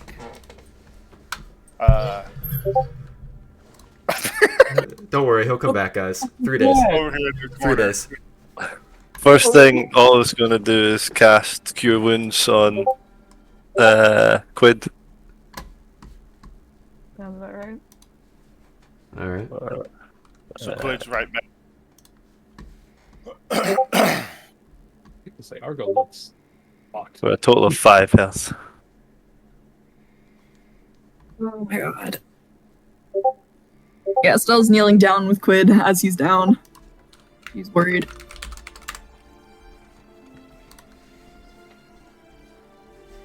And then, if given the chance, he's going to see if the horse is savable or if it's The horse is dead. deceased. Yeah. I'm Do pretty you sure it's have dead, yeah. Revivify? I do not. Yeah, no, the horse is gone. Yeah. No. Not the horse. That's the horse. He was the only one who listened to your jokes. Oh. Just because the insane amount of bludgeoning damage Argo took. Something about him is fully dented. I'm not sure what it is. There's a part of him that is dented. If the wailing is really apparent, Vivi's gonna go check out where the source is. Like we just talked about how dramatic Quid is too. So this is wailing. This is prominent wailing. Oh yeah, for sure. All right. So Matt, would you describe what the baby looks like? I assume they're crawling up to that area, right? I don't know. Is it not evident by the token? Are people doing that? Oh yeah. Oh, it looks just like that. Yeah. If Vivi sees that Quid's doing okay, and everyone else has got it covered, Okay. then she's gonna go check out. Let me look over here. All right. I'm gonna say it doesn't probably look like that. So I'm just gonna go out on a limb here. What do you mean? Yeah, I mean it is. Yeah, go ahead. Oh, Yeah. Matt just saw it. Please fucking describe this thing. It was you made the token, and I was like, I feel like you should tell them what they see. No, there's no tokens of hill giant babies out there. No, for there's some not. reason. There's not. But anyways, yeah. So I mean, it's a large fucking baby. Yeah. I mean, it is as big as probably any of you. I don't know. I'd say it's probably in human terms, like right around the 1 year mark. Mm-hmm. So like not quite walking, but it's the ugliest baby you've ever seen in your life, Yeah. Oh my god. and it's huge. You just see bones scattered all around it, like it was eating anything that it possibly could. But yeah, so that's it. It's still just crying, wailing, wondering where Mama and Daddy are. Oh, come on, man. Sorry. Oh. Sorry. Yeah. Oh. He doesn't know what to do because she's looking at the child and she's so different, but if no one she doesn't do anything, she's just staring because she doesn't know what to do. There's just like a kind of a somber expression on her face. All right. What about the rest of the party? What is the rest of the party up to? Quid is currently trying to fix the liquid issue, right? We're duct taping it. Duct tape, yeah. Canonically, duct tape, yeah, exists, yeah. Gotcha. All right.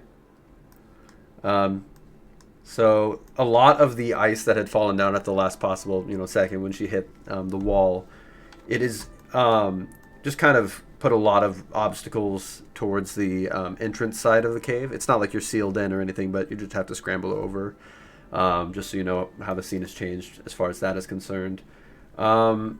Surprisingly, not that much has changed in the main hall, the opening that you see towards where the campfire is, and the campfire light is still illuminating the corpse of a male, larger hill giant. And like I said, there is ignistum still growing out of the sides of the cave walls, about 15 feet high, and some even on the ceiling itself proper. Just to re-establish the scene here.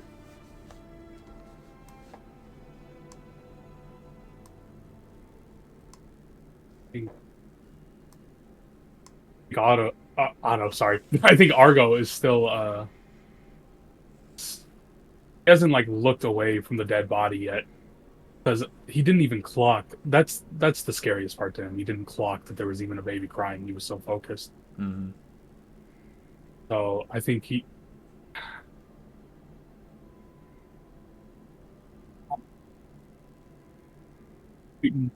Somebody else. You cut out. You said you were waiting for somebody else to do something? Yeah, so he had an excuse to stop looking at this mother that he just killed. Okay. Sorry.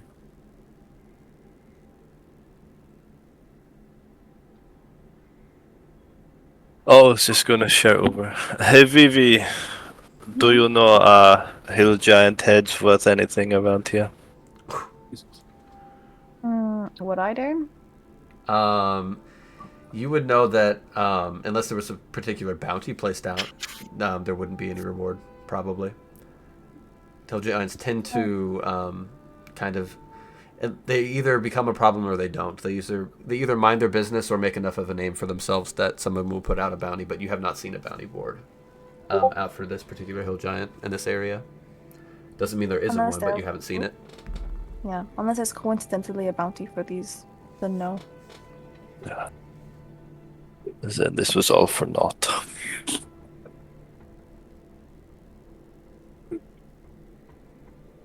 Get the ignistem we came for.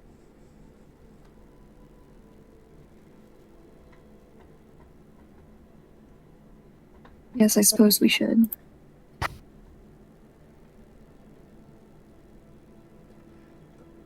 So, just as a reminder, that is still 15 feet up on the side of the icy, frigid walls of the cave. Couldn't just give it to us, huh, Dane? Yeah, no, I had to throw a little No. puzzle. Yeah. No, I'm just kidding. Theoretically. Yeah. I bet if you slump the big male dead one, you could probably stand on its shoulders. And Well, I was gonna get it. hypothetically, in a hypothetical sense, if Argo was standing straight up and put his hands up all the way, and Estella was standing on his hands, how high is that? I'd say that's You could probably probably get there. pretty close, yeah. I do also want to say Amber can fly 40 feet. That's true. Oh, That's. Do we trust Yeah, I Amber? told to you do she it? sprouted. She can fly. Does she have opposable thumbs? I'm gonna ask. yeah, No, but she has a mouth. Oh, I guess she would blow up. Oh. Yeah, there it is. God. It was a good idea. For She has it a was a good mouth. idea for a second. Yeah, I don't think she Let's should try eat it. that. Yeah, maybe Let's Are we not. you Let's can not. She has certainly 5 hit try. points. You can certainly try. Those Are we 5 going- hit points aren't gonna last. Also, I will remind you, Quid has recast enhanceability on Estella. Oh, bless! I didn't even see that. Yep. Are we doing the literal handstand strategy? Yeah, how does this look? Oh, we'll also cast guidance on her as well. Okay. Hey, bless. Yeah, you can stack the horse corpse you created on top of the other 2 corpses. Okay. I get it. We're murderers. Yeet. Thanks, Dave. Hey, I'm just coming in here with a little bit of little DM tips and hints. Yeah. At least we have food for tonight. Oh, jeez. Okay. Oh, let me put the dead token on the horse too. Yeah, thank you. Jesus, bro. With a little subheading, you monsters, right under there. Don't forget that one. Yeah, kill Jesus. That's the name of this episode, you monsters. You monsters. Yeah. Okay. So are we? So did you say that you are actually climbing over, like legitimately climbing over the corpses, or are you like doing the handstand technique? What are we going for? Let's do the handstand technique. Okay. Like that might work, maybe. Okay. So that would be an athletics check from Argo, right? Pick her up. I don't know. I thought about that. I don't think so, Matt. No. Yeah. She's so light. So light, and also just like you're a metal guy. Different rules, I think, as far as I'm concerned. She's But like- you're holding her up while she's trying to delicately cut. Yeah, that was my calculus, floating Matt. flower. Yeah. I think that. It's not like his muscles get tired. Yeah, that was my calculus as well. I think that if like somebody like Gar or Otto tried to do that, yeah, it wouldn't work as well. But you don't have to roll for anything for that. And I'm going to ask for your choice of a. I think probably actually maybe not just your choice. I think maybe either a sleight of hand or a nature check. Yeah, exactly. Your choice. That's exactly what Ryan said. Yeah. I'm doing nature because I have Yeah. enhanceability. That's what I figured. Okay. Yep. So you can roll So- all those modifiers. Guidance and advantage. Okay. That's right. And I will also, just to add a little bit of tension here, tell you that it is positioned. Oh, never mind. There's no tension. You do it. Yeah. I Yeah, rolled good a job. 22. Yeah. All right. Nice. It was going to be bad if you didn't do it. It was basically I'm right, adding the D4 because right I beside an don't want to. icicle. Giant ice stalactite. Okay. So yeah, 26 total. I rolled a 4 on the D4. So, yeah, basically Bizril and other people, including in your Floor of Aeru book that you read, I believe it's in Volume 2, tells you to harvest it with a like rubber stop on the end of a paring blade. And you would probably deftly, slowly and carefully harvest the stem, which is the most valuable part of it, without letting the fluid fall into the bulb, which would be almost like a hand grenade. So you harvest that one with no trouble at all, and I'm gonna say that you harvest that one with no trouble. Yeah. Oh, how many of these do we want, Quid? Dane, do you think it would be fair to say that having such a high roll, doing it once? So that's that, what I'm like, calculating right now. I didn't say it yet, but I Yeah. was processing it, and that's what I'm leaning towards as well. Yeah. Yeah. I think that you managed to collect if you repeat this process. Or at least you have advantage if you want to roll for more. I is don't. what I don't was think so. thinking. I think with that high of a success, I think that I'm going to say that you can harvest all of these. There are some that would be much harder to get to that are going to be like higher up on the actual ceiling themselves and probably out of reach unless you come up with something crazy. But assuming that you can't find a way to fly up there or anything like that, you would harvest stems, a total of I'd say 5 Ignis stem. Yep. That sounds completely fair to me. I was it- expecting to roll for all of them. No, I thought about it, but no. And plus, I make it 6, by the way, because of the one that was near the entrance of the cave. If you get that Okay. as well. Yep, Yeah, I'll probably get that on the way out. I figured. Okay. Do nothing with the baby. Not bringing that with you. Not adopting. Otto was thinking about taking the child, yes. Yeah? Is Okay. Otto about to become a dad? Hold up. Oh. Babies are just like horses. Well, he's got the sword in his Okay. hand still. He what? I'm saying he's still got a sword in his hand. Okay. Just thinking. Sword still glowing away with all the divine magic. Davy looks at the sword, then at Otto. What's on your mind? All's this for flowers? Fucking flowers! Puts his sword in his sheath. We cannot leave this here. It would be as if we were murdering an innocent child. Where should we bring them? I'm not opposing to the idea. We will have to take it with us.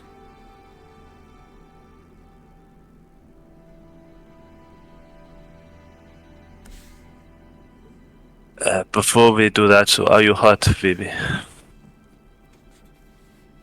Yeah. It's pretty evident. She's very badly hurt.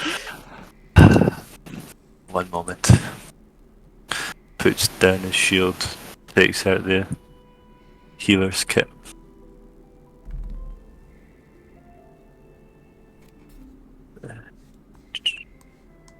Where did I put it? Backpack.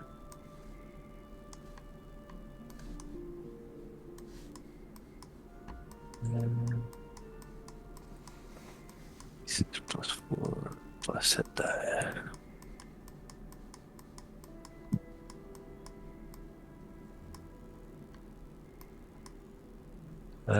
This is 7. So hit dice 3, is it?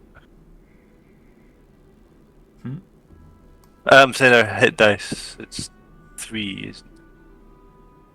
I think we all have 3 hit dice. Yeah. Yeah. Per level. So it'll be 10 hit points total healed. Okay. Yeah, you watch the color come back to your face and the lighter wounds slowly disappear.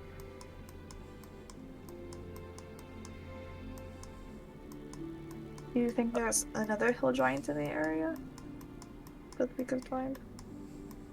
Want to talk to? Do you speak Hill Giant? How would you Okay. explain this to them? Maybe we don't have to explain anything. Maybe we just have to drop them off. And what if they eat other Hill Giant babies?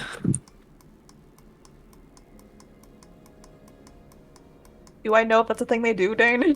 You can roll a history check. Yeah. At that point, that's just a matter of culture. That's out of our hands. Yeah. Yeah. You can roll a history check legitimately if you want to try and see if you know that. Yeah, I'll sure. Why not? A That's 19. good. Wow. On a 19, you would know that hill giants do not eat their young at any. Okay. They will eat people, but they do not eat like their own, essentially. You do know that on a 19. And on a 19 history check, I think you would know that they tend to keep to caves. As they're kind of, at least hill giants, at least caves within hills. And in Thalesia, it usually around goblin territory is where you're most likely to find them. Yeah, I think that's what you would know on a 19. No. I know that's not something that happens, Otto. But if we look for other caves, we could try. Anyway. This child's not going to be eaten by another hill giant, at the very least. Is a way we cannot leave it here. Alright, then help me carry it out. Yeah, well. All right. So the gang harvests all of the ignistem that they can, and carry out the hill troll baby, and head out to where you left your horses with Gar. I'm assuming, right? Mhm. Okay. Yeah, go ahead. Well, so if you guys are like turning to leave, you've seen that Gar has kind of come in and takes a look around at all of the carnage. Sees that everybody she knows and kind of cares for is okay. But looks down at the horse and reaches down and like puts her hands on it, and you see she's like kneeling on the ground, and like muttering to herself, and you see a glow come out of her hands and enter into the horse, and you see the horse's body like light up, like you've seen before with healing. Um, but then almost as immediately as it shows up, it disappears, and the horse doesn't move.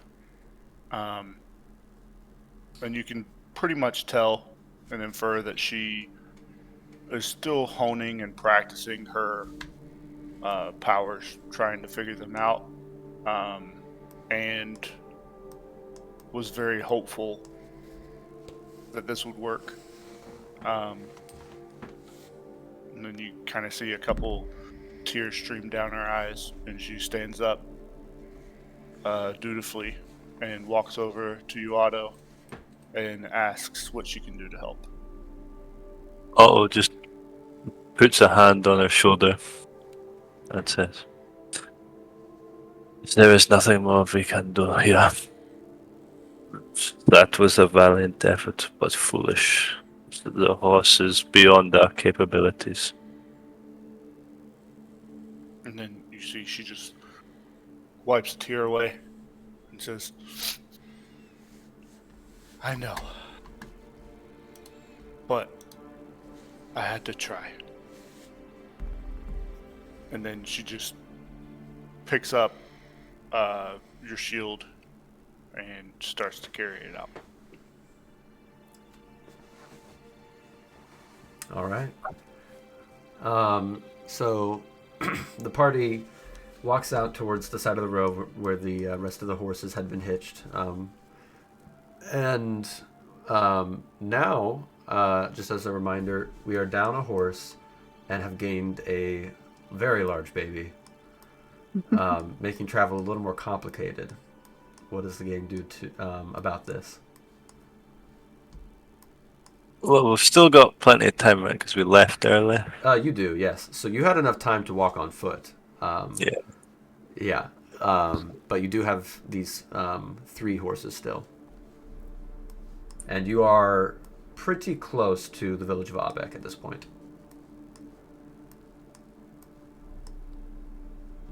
You know, like, I think from where you got on horseback, you are just a few hours shy, walking even, from Abeck. Just because you traveled, based on how you traveled on foot. On horseback, you would be that close.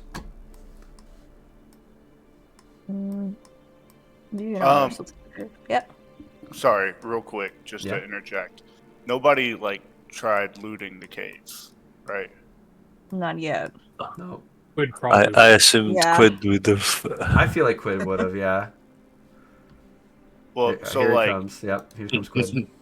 more specifically, like Estella, you would have known that, like, hill giant hair, toenails, blood, all of those things are, especially hill giant toenails, are like a vital ingredient in potions of hill giant strength, and I think you were just working on those, right? That is correct, I yes. was. She would know that. Thank you, Matt, yeah. Yeah, so you definitely would know that, and you would just need to roll, I believe it's a medicine check to harvest them. Yep. Okay. And I think the DC is 15, but Dane, I don't remember exactly what the result from that was, so maybe she would have advantage from it. I don't remember. Yeah, you do have advantage. Well, that's advantage on crafting the potion. I don't think I that's was the just same. gonna No, say. no, that's not the same. Okay, you said medicine? Yep. Okay.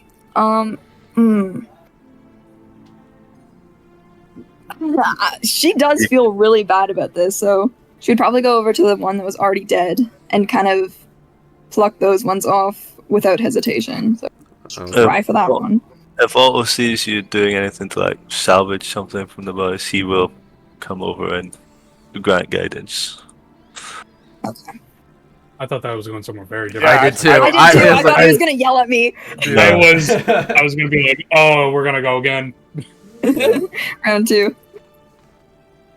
Okay, medicine. Ooh. I don't think I'm getting that even with guidance. Probably not. No. Yeah. That's just on that one. If you wanted to try on the one that the corpse you created, you could do that. Why you gotta word it like that? Just wording is fine. Thanks, Dane. Yeah. She would cut the hair of that one though, and maybe put some of its blood in a vial. Okay. I don't think you have to roll to cut the hair for that, and the blood. Okay. Yeah, you wouldn't have to roll for it. It's more the toenails that you would have to worry about. So yeah, Okay. you would get those, no problem. Okay. Going to the next one. Yeah, she's looking like really sad about this, but she's gonna try and do it anyways because. It looks like Quid is saying he wants to grant the help action. Oh. Yeah. Oh my god! Thanks, Quid. Real pal. Hey. You can So have true. guidance again as well. That's true. Okay. Oof, that was almost a nat 1, but that's 19 with advantage. It is. Okay, so 19 I think beats it without guidance, right? Yeah, it does. Yes, so it that does. would be Cool. two toenails that you would get. Whoa. We have that now. And just so you know, they're worth generally about 30 gold each, but probably more useful in the potions. Okay. The the giant hair, you said you took some of that. Yep. It's worth about 10 gold. As far as you know, you don't know any potions it's useful for. Maybe somebody could help you. And then the blood, you took some of that. It's also 30 gold. But it would probably expire within about a week. Okay. The usefulness of it. Yeah. You.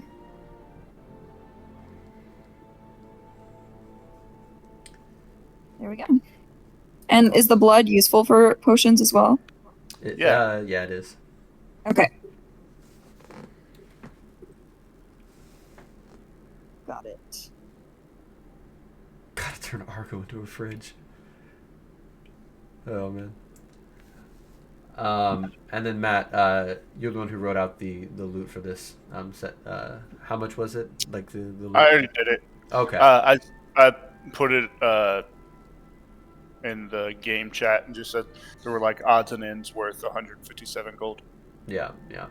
Actual gold itself, and then just the valuables of travelers that they might have taken items from. And with that, I'm assuming, does the party walk the rest of the way towards Aabek? Or is there anything else they wish to do in the cave or the area? I'm assuming there's not any wood around or anything that we could fashion some sleds out of. Oh, that's a good question. Say that one more time. Just what specifically are you looking for? I'm Like- trying to make a sled out of like wood. Yeah. Yeah. I'm gonna say that you can try. Yeah. Trying to decide what check that would be. Feel free to help me out here, man. I'm blanking on this one. I'm thinking. I would, especially if it was a Stella, if you guys worked together. I think it would be helpful with Estella. Yeah. Yeah, I would say it's probably a survival check. I think or maybe so, yeah. whoever would be best at that. Yeah. Getting the wood is no problem at all. You have an Argo and an axe. Yeah. feel like Vivi would be pretty What were you knowledgeable. wanting to do? Pretty high survival as well. Yeah. That's great, yeah. You can yeah. write that the help action. I thought, order. yeah, Vivi would probably be best at survival, but Yeah, that's true. that's yeah. likely what it would be. Trying to make a sled. Yeah, so Or the Oh, baby. fun. For if the we baby, could I assume. pull the baby or our equipment, hopefully help us go faster with the horses. Yeah. What was the total on that? I went by pretty quick. 18. 18. I'm gonna say on that 18, you could manage to craft a pretty decent sled. It's not, perfect, but it's definitely functional. You use the 30 feet hempen rope that every traveler gets, or every adventurer, and you kind of like tie that and use that in combination, in junction with the wood that you've harvested, and make a pretty functioning sled. And who are you putting on the sled? We're putting the baby on the sled, right? Yeah, I think so. Okay. I'm going to say that if you want to, you can make 2 sleds. I'm trying to see, how are you trying to travel? Because Well, it's yeah, have a horse and plus a guy. If we could make 2 sleds, Yeah. I think that then you can. we might be able to. Yeah. It would just take some Yeah. time is all that was. With that check, I'm going to say you can. But who's going on the sled? It's the baby and who else? If Maybe you wouldn't need- mind being on the sled. Okay. That feels in character. All right. Awesome. So yeah, you hitch that behind probably the war horse and one of the other normal horses. Oh, that horse is carrying so much. Oh yeah, poor Percival. Yep. I forgot to mention also the baby has a fairly large animal bone of some sort that it is using as like a pacifier. Oh, that's cute. Okay, so I'm gonna say, does the party head out towards Abek by chance? Mm-hmm. Okay. I think that would be best. I'm gonna say that the sun is setting in the sky, and by about that point, you have made it to Abek. You see the smoke rising from the distance. Not as much as the last time you visited, but still smoke. And I think that's where we're going to end session, just outside of Abek. And yeah, we're gonna go right into Thorns and Roses if everyone's okay with that, right? Mm-hmm. All right. Yeah, starting at the top. Arth, it's to you. Oof, that was a tough session. Yeah, it was something. That was spooky. Matt, I really, really enjoyed the combat, even though I was really, really scared for a second. Oh, Yeah. And you were definitely planning on killing us, but it's okay, I forgive you. So, the combat was really fun. I also really liked the little gift giving. I thought that was really cute, and I wasn't expecting it. That's why I scrounged stuff up on the spot. But yeah, I thought that was really, really cute, and I like the way the party is kind of evolving to get to know each other. I did not find anything bad out of that session. I thought that was really, really fun. And I say that every time, but All right. Cool. If that's everything, Blair, Otto, to you. Yeah. No. Like I said, really good, engaging combat. I like how, I don't know if it was intentional or not, but it does feel like it is ramping up, getting more and more deadly as we're going on. As I said, I'm not entirely sure if that was the case or if we were meant to suffer a bit more at Albeck the original time. But no, it's good to see. I like that. Rest in peace, Jesus. Will not be forgotten. Will not be forgotten. Yeah. You could put him up on a cross somewhere. Oh man. Oh, God! No, Hey, we'll, Crazy. we'll roll a big boulder in front of the cave, and then 3 Oh, days later, that's the boulder will be perfect. gone. There you go. Yeah, we're retconning. That happened. Yeah. No, actually the Ignis stem at the end of the cave, there was 2 of them. You harvested one and then blew up the other, causing a little cave in. Yeah, that's what happened. Yeah. Yeah, no. Yeah, just the only thing I would say, thorns-wise, is just I wish I could have been more helpful, and that I felt like I didn't really do much. But that's on me. That's not on anyone else. I hope you know Estella would have died had you not like lay on hands her. Yeah. Like you literally saved her life. I was gonna say. She would have died from the ice falling. Like I felt like you did quite a bit. Sorry, not to interrupt on your thing, but I felt No. like Otto did a lot. I Like agree. he was healing everyone and he saved quite a few people. The bless was really useful. His guidance is always really useful on the things. Like it was really good. Okay. Thank you for that, Adam. Yeah, because as I say, it just it felt like it made sense for me to stay back with the horses, and then obviously that meant me missing out on the first couple of turns. So I didn't want people to think I wasn't doing anything. It's not really your fault in any way. No, it's Just not. how You things couldn't have played out. known. Horses, man. That's an important job. Yeah. Yeah, that's me done then. As I say, oh no, I thoroughly enjoyed it. It just, as I say, I felt I could have done more. But if you guys are happy, I'm happy. I'm pretty happy. All right. I believe it's to you, Mr. Cheeb. Argo. I'm gonna say a lot of the same stuff as Arth, but like I loved that gift giving scene. That was a lot of fun, and it was really cute. And then I had the most stressful combat encounter so far. I was so scared because I was scared for like the first 2 turns in a row because I was so far back, and getting hit is my thing. Yeah. Getting hit is your thing. 2 squishies were against her, yeah. Yeah, the squishies were in front, and Yeah. Argo believed, he was fully like, yeah, you guys can handle it. I'll stay back here if you want me to. She was like, I want to get hit.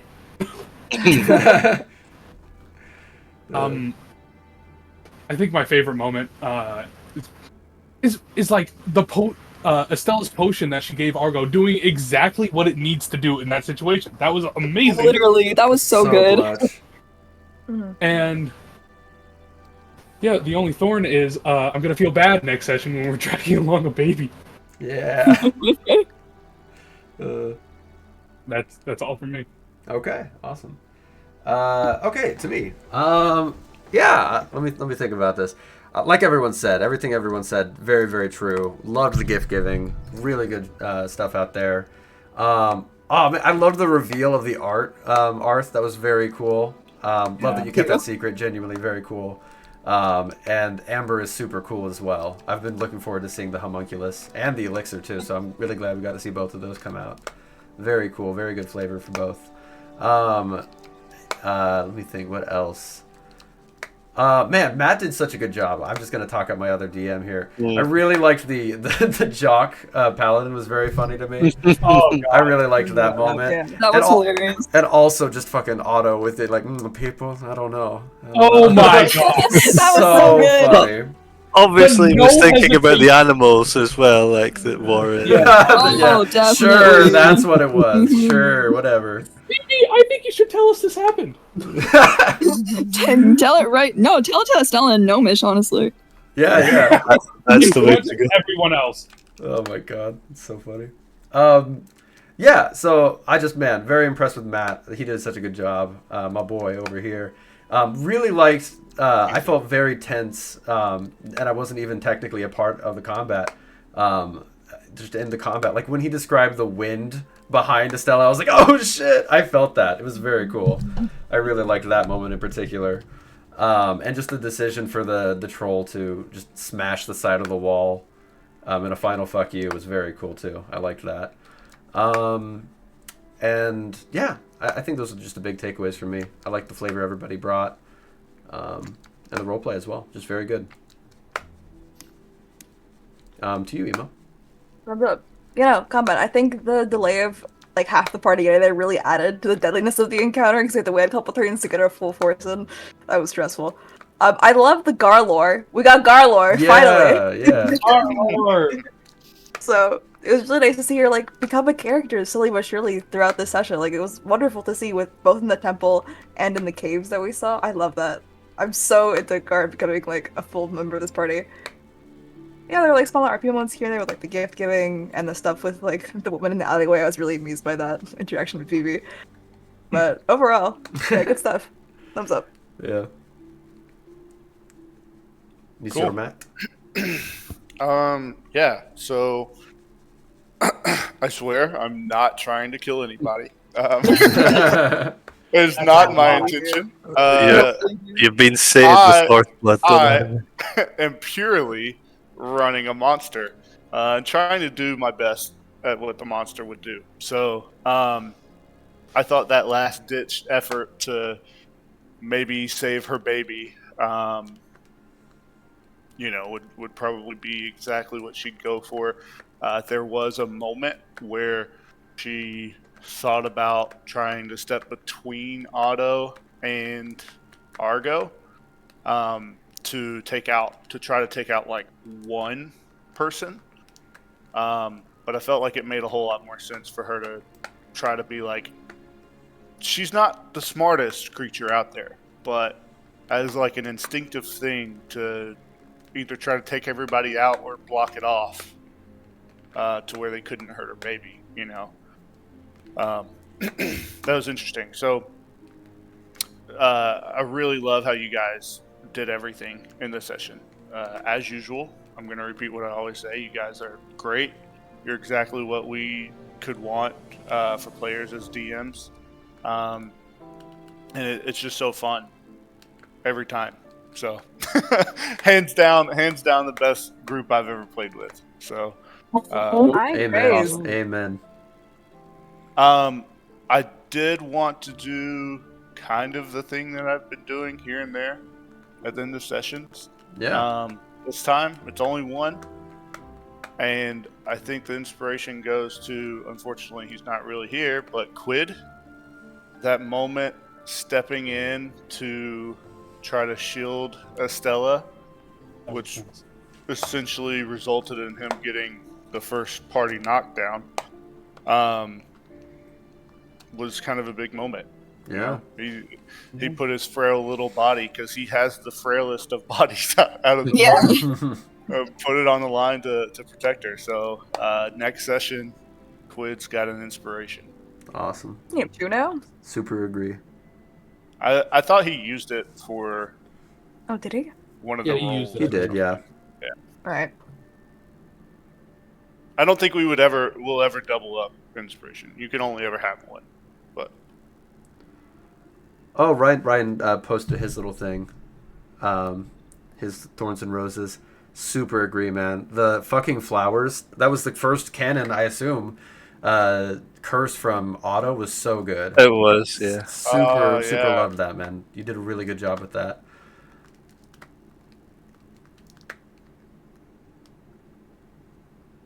Otto was the king of this combat. Yeah, I agree. It was very good. Thank you, Ryan. We appreciate you tuning in. For real, man. Yeah, we're so glad you're here. Yeah, you didn't have to, man. It was awesome. Thank you. Oh yeah, that 41 damage though. Can we talk about if Argo wasn't a barbarian?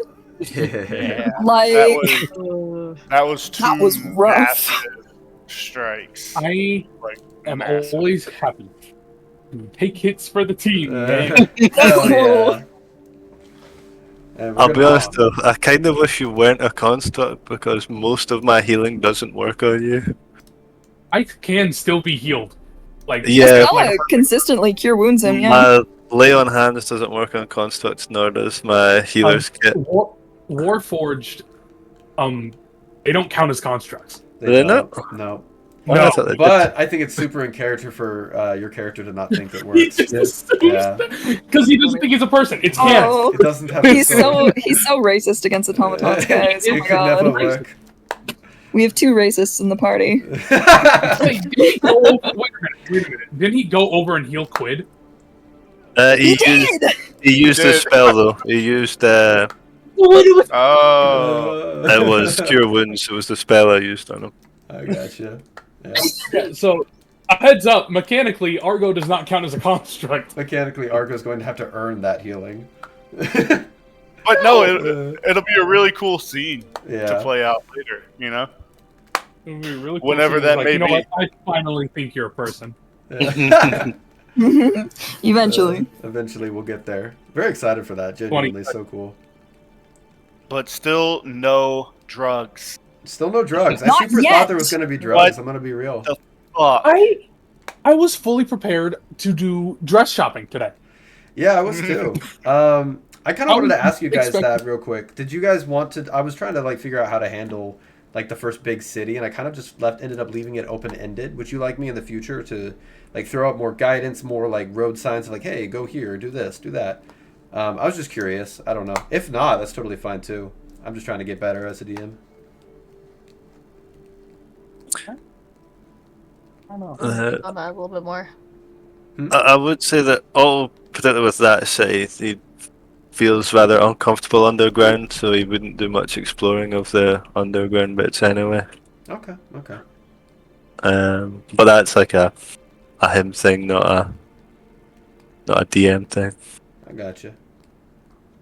All right. I rather liked it being open ended, where we could just kind of choose what we were going to do. But I am very scatterbrained, so I kind of forgot some of the things that I wanted to do, like the Yeah. Blind Man buff.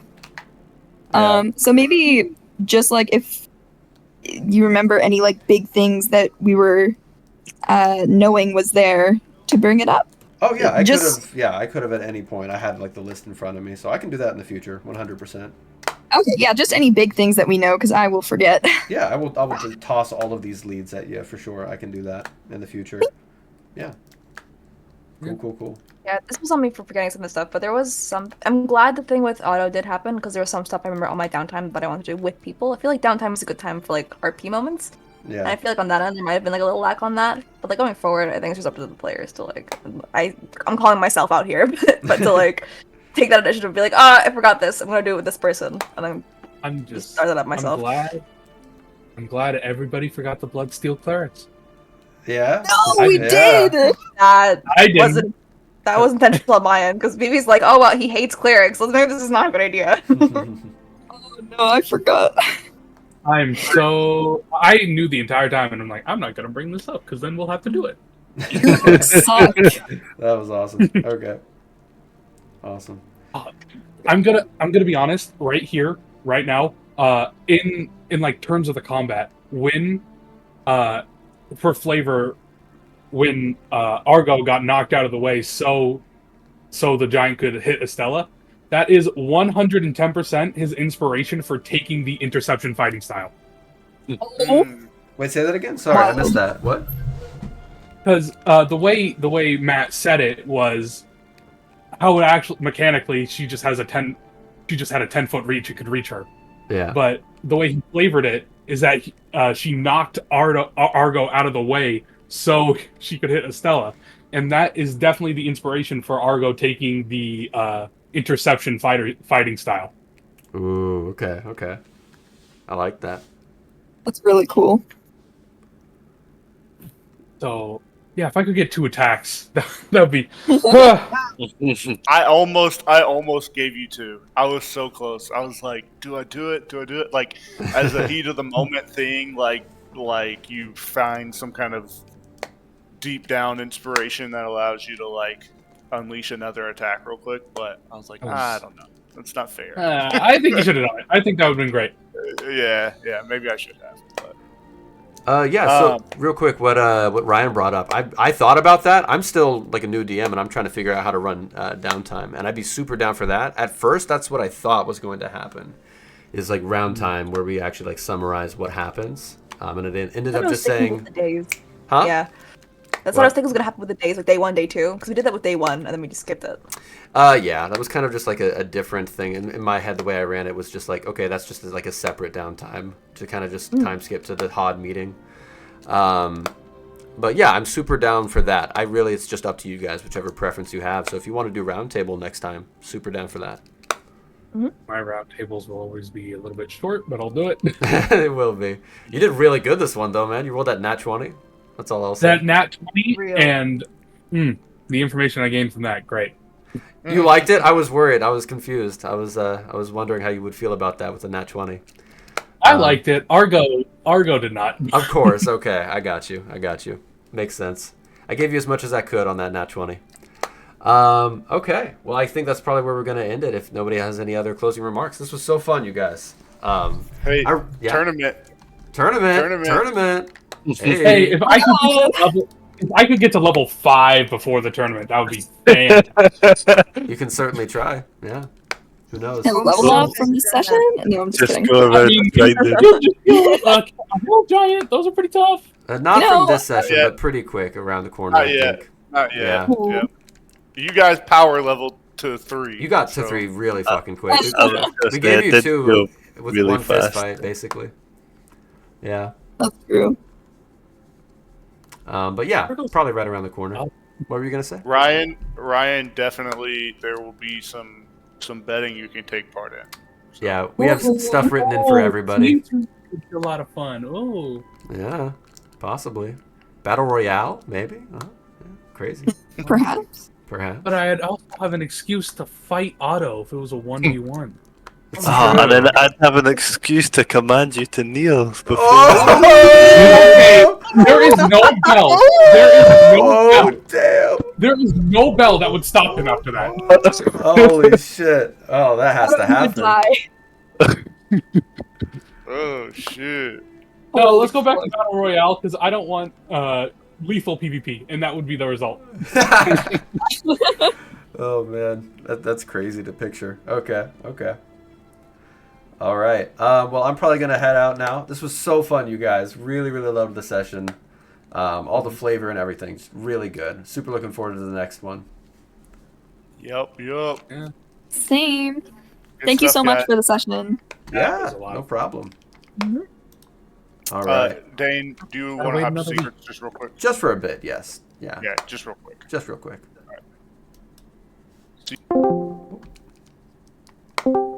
Heyo. Let me end recording so we don't have to chop off anything at the end here. Yep. Did it work? Did it stop recording? Why is it not stopping the recording?